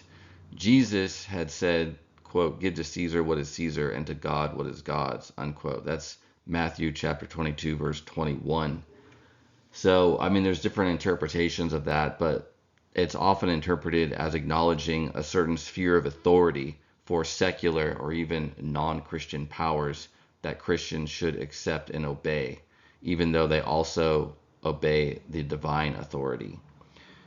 Christianity began as a sect persecuted by the Roman government, not universally, but intermittently. And when the persecution happened, such under Diocletian, it could be very serious. Many Christians were killed. And previously, they had been persecuted by the Jewish priestly authority, who regarded them as blasphemous and heretical for regarding Jesus as Messiah, Son of God, and God. After the conversion of Emperor Constantine the Great to Christianity in the 4th century AD, Christianity became more closely connected to the imperial government and political power structures. Another important event in the history of Christianity's understanding of the relation between religion and politics was St. Augustine, who wrote about the city of God versus the city of man in his famous philosophical work, The City of God. He argued that Christians are subjects of both the earthly city or kingdom, which he called Rome. That was the empire he was born under, although by the time of his death, the western half of the Roman Empire was already being taken apart by various Germanic invaders. His own hometown of Hippo in North Africa was being besieged at the time of his death by Vandals, if I recall correctly, the Germanic tribe. And also, Christians, though, are subjects of the heavenly kingdom, which he called Jerusalem, as a kind of nickname for the city, the kingdom established by God. So, in other words, that there's this kind of dual loyalty, and the earthly kingdom is ultimately subordinate to the heavenly kingdom, but it has a kind of independent sphere of authority. The earthly kingdom, though, should not be the one that humans ultimately identify with. So, in his own time, he was basically writing to kind of explain why Rome was falling, why it was not the eternal kingdom and the main one that Christians should be loyal to. Augustine and many later Christians still believe that earthly rulers could get their vocation from God and that they should conform to the will of God. So it was the traditional view in the Catholic Church and a lot of other Christians as well, that earthly powers, even though they have a certain degree of independent secular authority, they should still conform to the will of God and acknowledge God's sovereignty over them as a way of producing a kind of moral order in society. And they also believed that the church should serve as a steward of political authority and critique abuses or failings of the government. Beginning in the late 17th century, such as with the English political philosopher John Locke's 2 treatises of government, many Christians started advocating for the separation of religion and politics, and that leads to the views of political liberalism that we previously discussed. In the context of Catholic Christianity, political liberalism, together with a grab bag of other more progressive or leftist or secularizing ideologies, are often classified as modernism, quote unquote. Islam has never acknowledged a separation between the sacred and the secular, unlike in Christianity, where there's at least a formal distinction between them. Muhammad was both the religious authority or imam of the early Muslim community and also the emir, the political or military leader. The caliphs, the successors of Muhammad, and the imams for Shia Islam had both political and religious authority. And Muslim leaders are traditionally expected to support Sharia or Islamic law. And there's a widespread belief, including among many modern Muslims, that both individual and social life should be guided by God and by Islam.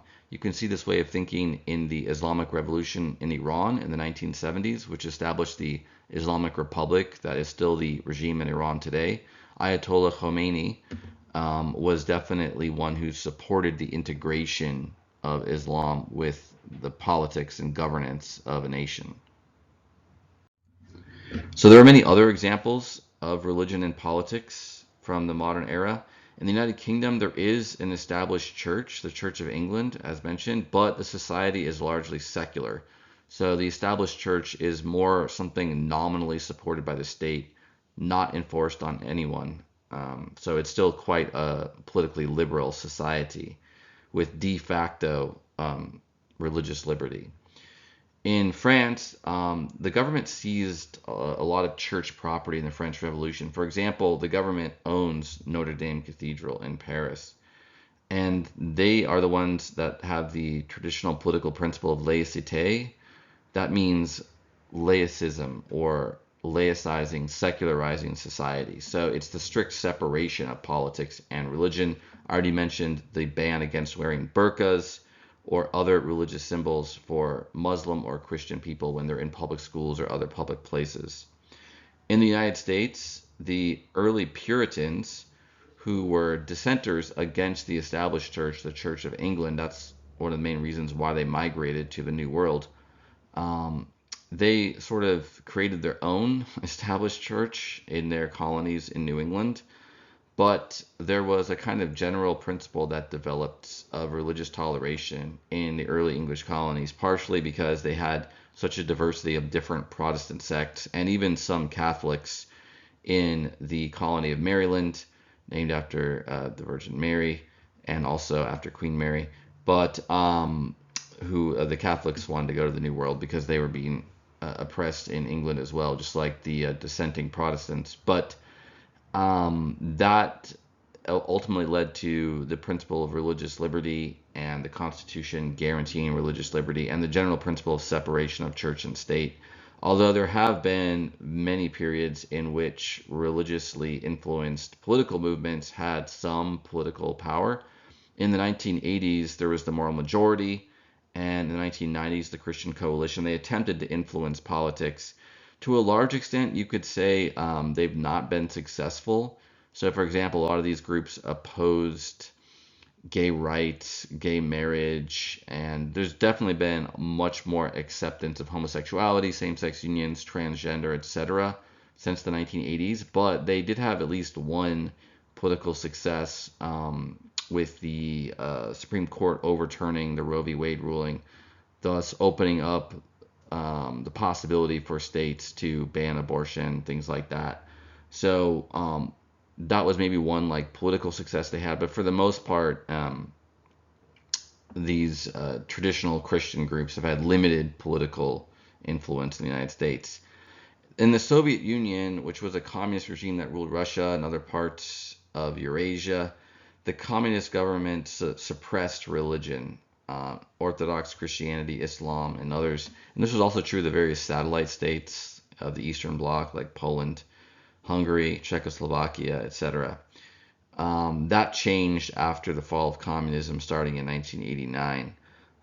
And so there is more religious freedom in the former communist regimes, although a lot of those societies have become very secular as a result of communism and the decades of suppression of religion, but also as a result just of modernization and modern process of secularization. There's been a bit of a revival of Orthodox Christianity in Russia and some other nations, but just as a matter of degree.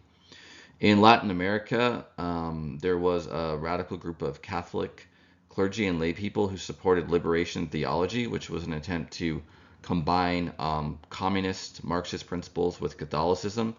That had its main heyday in the 20th century, at the same time that communist regimes were ruling over much of the world in the Soviet Union and other parts of the world, but it's still a little bit around today.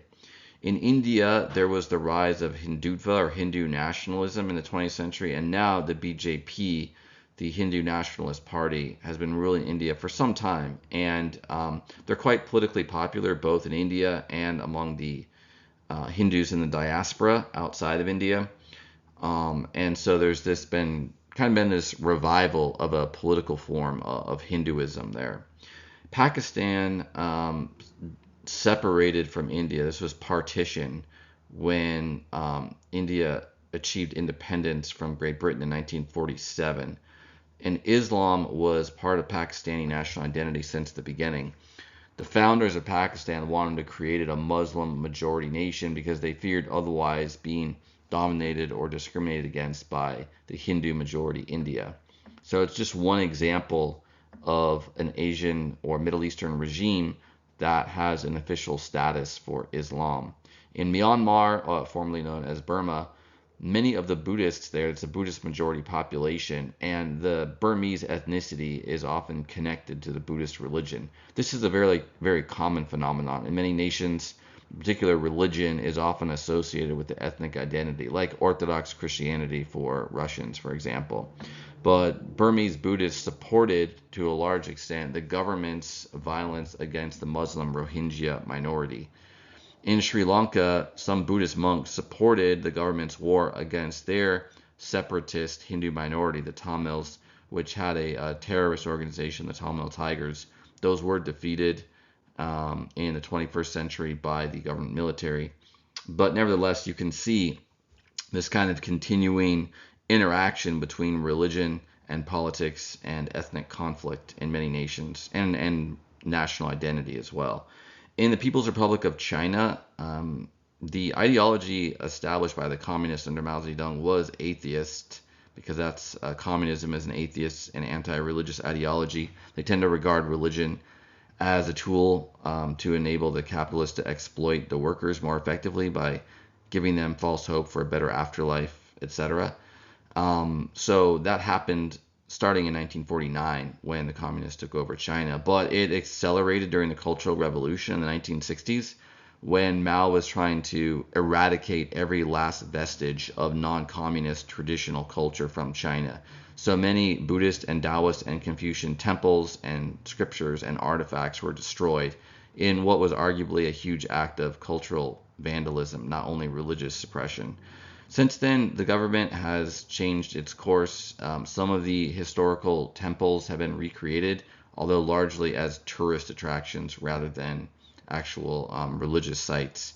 And Confucianism is to a degree supported by the current Chinese government as an expression of traditional Chinese culture. So they've tacked back a bit towards the direction of nationalism and celebrating Chinese culture and traditions.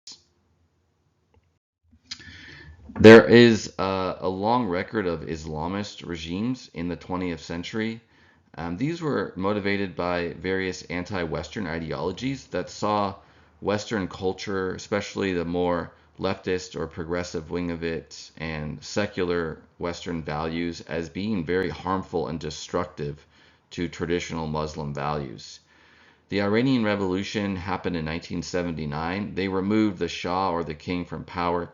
The Shah had been supported by the United States and its military and intelligence services, and so was regarded negatively by many Iranians, even those who weren't very religious. Some of them supported the Iranian Revolution, which promised a more democratic form of government, although they ended up establishing a theocracy ruled by a particular sect of Shia Islam under the Ayatollah Khomeini.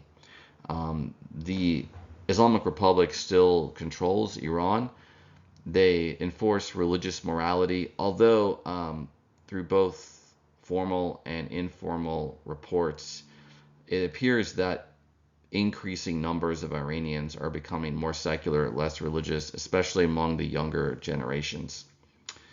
In Afghanistan, there's an Islamist government, the Taliban, who supports a traditional or fundamentalist form of Sunni Islam.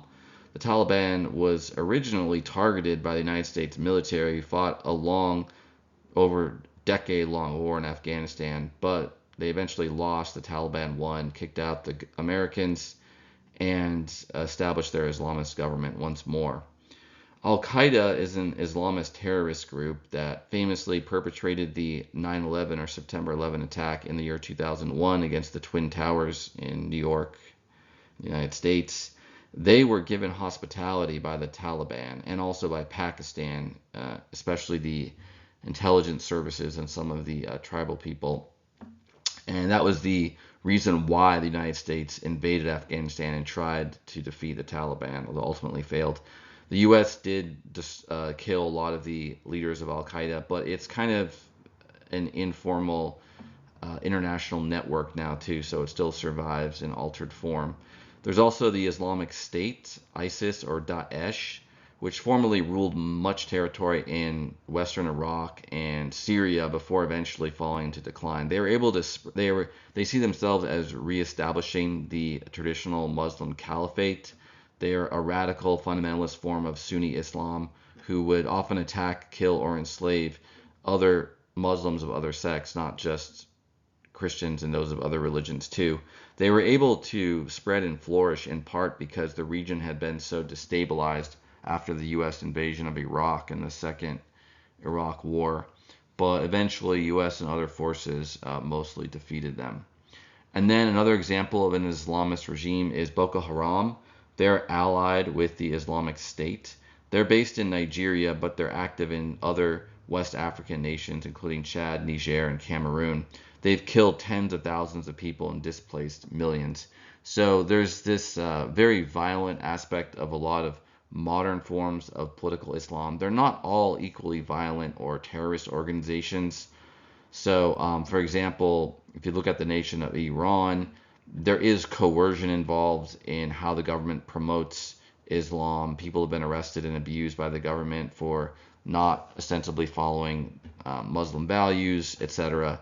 But at the same time, they're much less systematically violent or terrorizing populations than Daesh. So there's a huge spectrum. Another example of this is Pakistan, where the government supports Islam, and they do support various terrorist groups for political reasons and international relations reasons.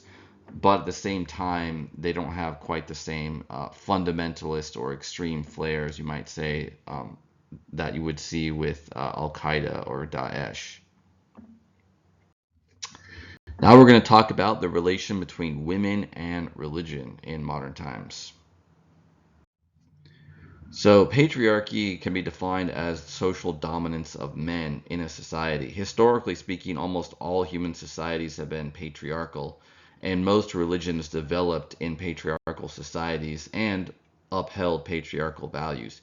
It's only in modern times, originating in Western Europe, that you got systematic critiques of patriarchy, and this led to the modern feminist movement, starting with first wave feminism in the 19th century, advocating for things like women's right to vote, equality under the law, and now more radical or just additional waves of feminism that we have today as well. Some examples of the patriarchal aspects of most traditional religions. In Islam, every legal ruling regarded as authoritative has been made by male legal scholars. In Buddhism, according to the rules in the Pali Canon and other Buddhist Vinaya or codes of conduct for monks, the most senior nun is supposed to defer to the most junior monk. In Hinduism, only male Brahmins can be priests and officiate in religious ceremonies based on the Veda. In Judaism, only male Levites could be ancient temple priests or Kohens, and only men can be rabbis in most forms of Judaism today, with the exception of Reform Judaism and some others. In Christianity, only men can be priests in Orthodoxy, Catholicism, and many Protestant denominations. Feminism, or the women's movement, began in Western European nations in the late 18th century. Some of the factors contributing to the liberation of women from the domestic sphere in both the 18th, 19th, and 20th centuries were the process of industrialization. Many women went to work in factories in the 19th century, like textile looms, for example. Wars, especially World War I and World War II, were very disruptive for traditional family and community relations. With the development of modern forms of contraception and the widespread availability of abortion, this changed the dynamic of marriage and childbirth. And with education opportunities opening up for women, that led to the possibility of them having careers and engaging in politics and so on. So some of the examples of feminist influences on religion include female clergy, such as in Anglican Christianity and in Reform Judaism, and accepting contraception or abortion, as in many Protestant denominations. Picture on the slide is of Mary Wollstonecraft, who lived from 1759 to 1797, and she was one of the very first originators of feminist ideology in the 18th century. So this is a part of the broader Enlightenment movement and political liberalism. There was a kind of feminist strand of it, starting with people like Wollstonecraft, that then emerged into a kind of separate feminist movement in the 19th and 20th centuries. The Western study of world religions has been said to be rooted in Orientalism. Orientalism is the Western study of non-Western cultures and religions, which developed in tandem with European colonialism in the 18th and 19th centuries. Um, a lot of traditional Western scholarship can be regarded as androcentric or male centered, and that it was mostly male scholars studying male dominated cultures and religions. Women's voices and experiences could be said to be marginalized. This is especially true in the 19th century and the first half of the 20th century. Things rapidly started changing on the second half of the 20th century and continuing to today. Also, people have argued that earlier generations of Western scholars were influenced by Christianity in how they studied other religions. They often focused on scriptures, texts, doctrines, as opposed to practices and structures of authority. And this advertently or inadvertently often marginalized women who might have participated in the religion more significantly in other ways. And there are also forms of religion where women were more prominent, such as arguably in shamanism, Korean shamanism, for example, where most shamans are female. These tended to be dismissed as magic or superstition, less worthy of serious study. This again is very older generations of scholars. We're talking like the 19th century and earlier 20th century. An example is the interesting example for discussion is the case of sati. This is ritual burning of a Hindu widow on her deceased husband's funeral pyre. It was outlawed by the British when they ruled India as imperial powers in 1829. They regarded it as inhuman and barbaric. But according to some modern scholars, the debate over sati was not properly informed by the perspective of women, rather by the British interpretations of the Veda and Hindu tradition. I think this perspective, even though it's been argued by some modern scholars, is a little disingenuous. The reality is a lot of traditional Hindus back then supported sati, and it's still kind of like a rallying cry for some more traditional or conservative Hindus today that it's a good thing. So there's this kind of tendency in modern Western scholarship to blame everything bad about non-Western religions on Western imperialism, and to a certain extent, there's got to be some validity to that. There was a lot of weird destructive aspects of Western imperialism, famines caused by the British rule of India, etc. You could point to. But there also needs to be some recognition that it's not just the West and Western scholarship or Western religion that's patriarchal.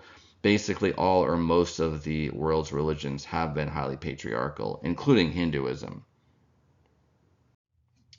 So there's this question as well about the role of objectivity in religious studies. It's often said that Orientalists assumed that they were engaged in a scientific, objective study of other religions, such as Max Muller in his Introduction to the Science of Religion that he wrote in 1882. Edward Said is a modern scholar who invented the term and concept of Orientalism in his book of the same name in 1978. This was a systematic critique of Western study of non-Western cultures. He argued that religious studies was supposedly position neutral, but actually evolved from Orientalism and was a form of colonialism. I think there's got to be a certain level of truth in this charge that Western scholars, they came from a particular culture, a particular perspective. Even if they were themselves somewhat secular, not very religious, they were probably influenced by Protestant Christianity, for example, if they were from the United States. A lot of the early Western scholars of Buddhism tended to praise Theravada Buddhism more because they thought it was more based in the history of early Buddhism and a literal reading of Buddhist scriptures than Mahayana Buddhism, which they regarded as more ritualistic or magical. So you could make critiques like this, but there's also been a kind of weird overreaction in modern scholarship, a lot of which is dominated by progressive and leftist ideology, which would just kind of regard as worthless or trash earlier generations of Western scholarship. And I think that's just a false extreme in the other direction. So it's kind of like we should probably take older scholarship somewhat seriously, but not uncritically. There's got to be a kind of balance in there. If you look at the postmodern ideology, this develops in the 1960s and 1970s. Postmodernism had a lot of aspects to it, but one of the main ideas was that anything that purported to be an objective narrative about reality was questioned or critiqued. The notion of the postmodernists is that every theory or perspective is not objective, it is subjective, and it's usually based on some power dynamic, whether conscious or unconscious. And so postmodern theorists look to deconstruct a lot of these narratives that tried to impose values or norms on the people that were being described or theorized about. There's a certain truth to postmodernism in that a lot of ideologies are about power. A lot of scholarship has been tainted by various biases, whether related to power or just enculturation or unexamined assumptions. But there's a kind of paradox here as well.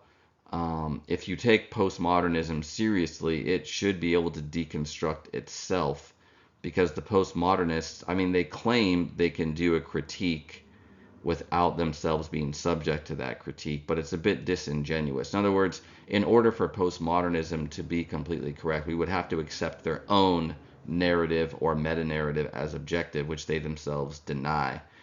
One strand of postmodernism is critical theory, which highlights the inevitable bias on all choices made by a scholar, whether conscious or unconscious. So it tends to critique other theories and tries to render them without any grounds or justification or sense or logic to them. If you take this too far, then you destroy the possibility of all knowledge and all scholarship. So it's a kind of absurdly self-defeating ideology, but arguably it can be used in a more limited or delicate way. So rather than go full on postmodernism or full on critical theory, you can try to learn a little bit of wisdom from it, perhaps, which is that we should be suspicious, somewhat skeptical to a certain degree of grand narratives, including those influenced by religion, but also those influenced by various secular ideologies like Marxism or even postmodernism itself. And at the same time, while we have that skeptical or critical edge, we can try to do our best to assess the evidence where it lies, do our best job to understand religions objectively, for example, and be willing to change our mind in the light of new evidence. I think, in other words, there's a more moderate, more rational, and more objective way of doing scholarship, even though there's some truth to the critiques of the Orientalist theorists, the postmodernists, and the critical theorists. Similarly, there have been feminist critiques of traditional religious studies scholarship since the 1970s, which often criticized traditional religious studies theology and religions themselves as being patriarchal or biased from the male perspective. An example is Carol P. Christ, who said, "We are slowly beginning to realize that the religious lives of one half of humanity have never adequately been studied." Again, I think there's some truth to this, but it's an exaggeration. Like if you look at the religions themselves, a lot of them have records and commentary and rich traditions about the religious lives of women, like nuns and contemplatives in Catholic Christianity, or the ancient Buddhist scriptures like the Therigatha, which are poems expressing wisdom and enlightenment by the elder nuns. So, we really have to be careful in not going to some of these irrational extremes that arguably have been a big part of the culture of modern and postmodern Western scholarship. Feminism occurred in several waves. These are to a certain extent conventional distinctions. We don't have to treat them as absolutes either, but they're still helpful ways of classifying the history of feminism. First wave feminism was largely a movement in the 19th century advocating for political and legal equality for women, such as the right to vote or the right to women's suffrage. Second wave feminism is a 20th century phenomenon which advocated for the equality of women in the home, society, and the economy, like advocating for women to have careers, not just stay at home with the children. Third wave feminism started in the late 20th century and continues to this day. Some people say we're in the fourth wave of feminism, but I'll just stop at the third.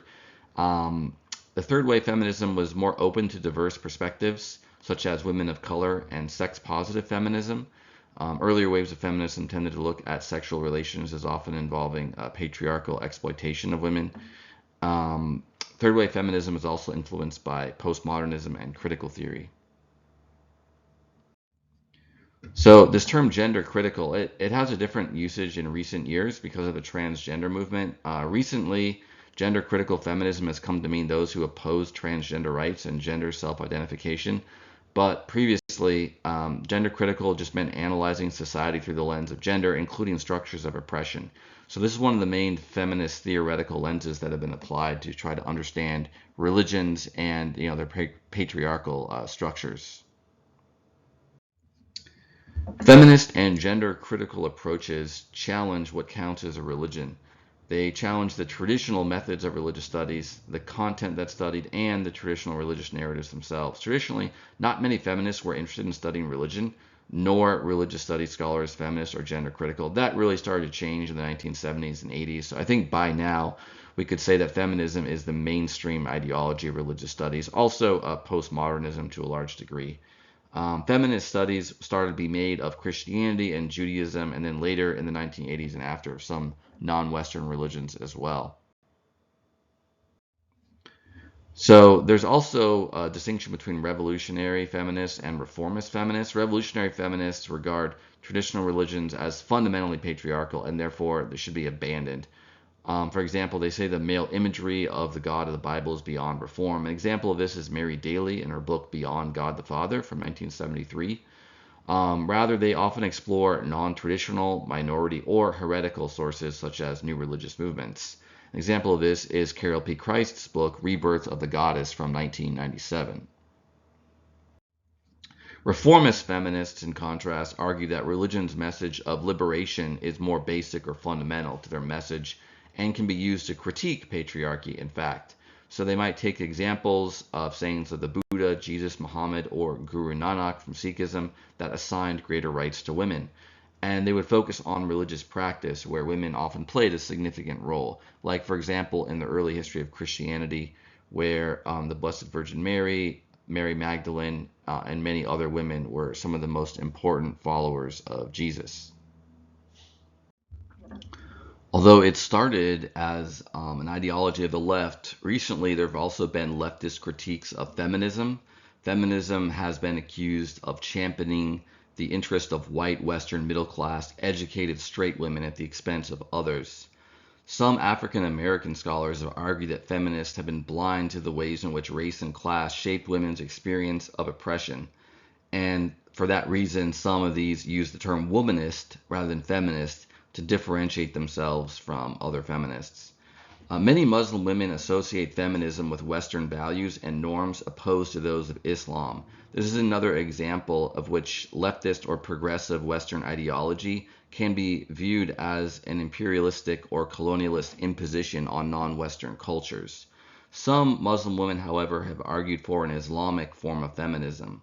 Western feminists have often critiqued practices such as arranged marriage and hijab as patriarchal without listening to Muslim women who argue for these practices.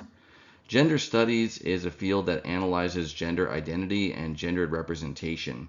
It has been accused of addressing women's issues, but from a narrowly feminist lens.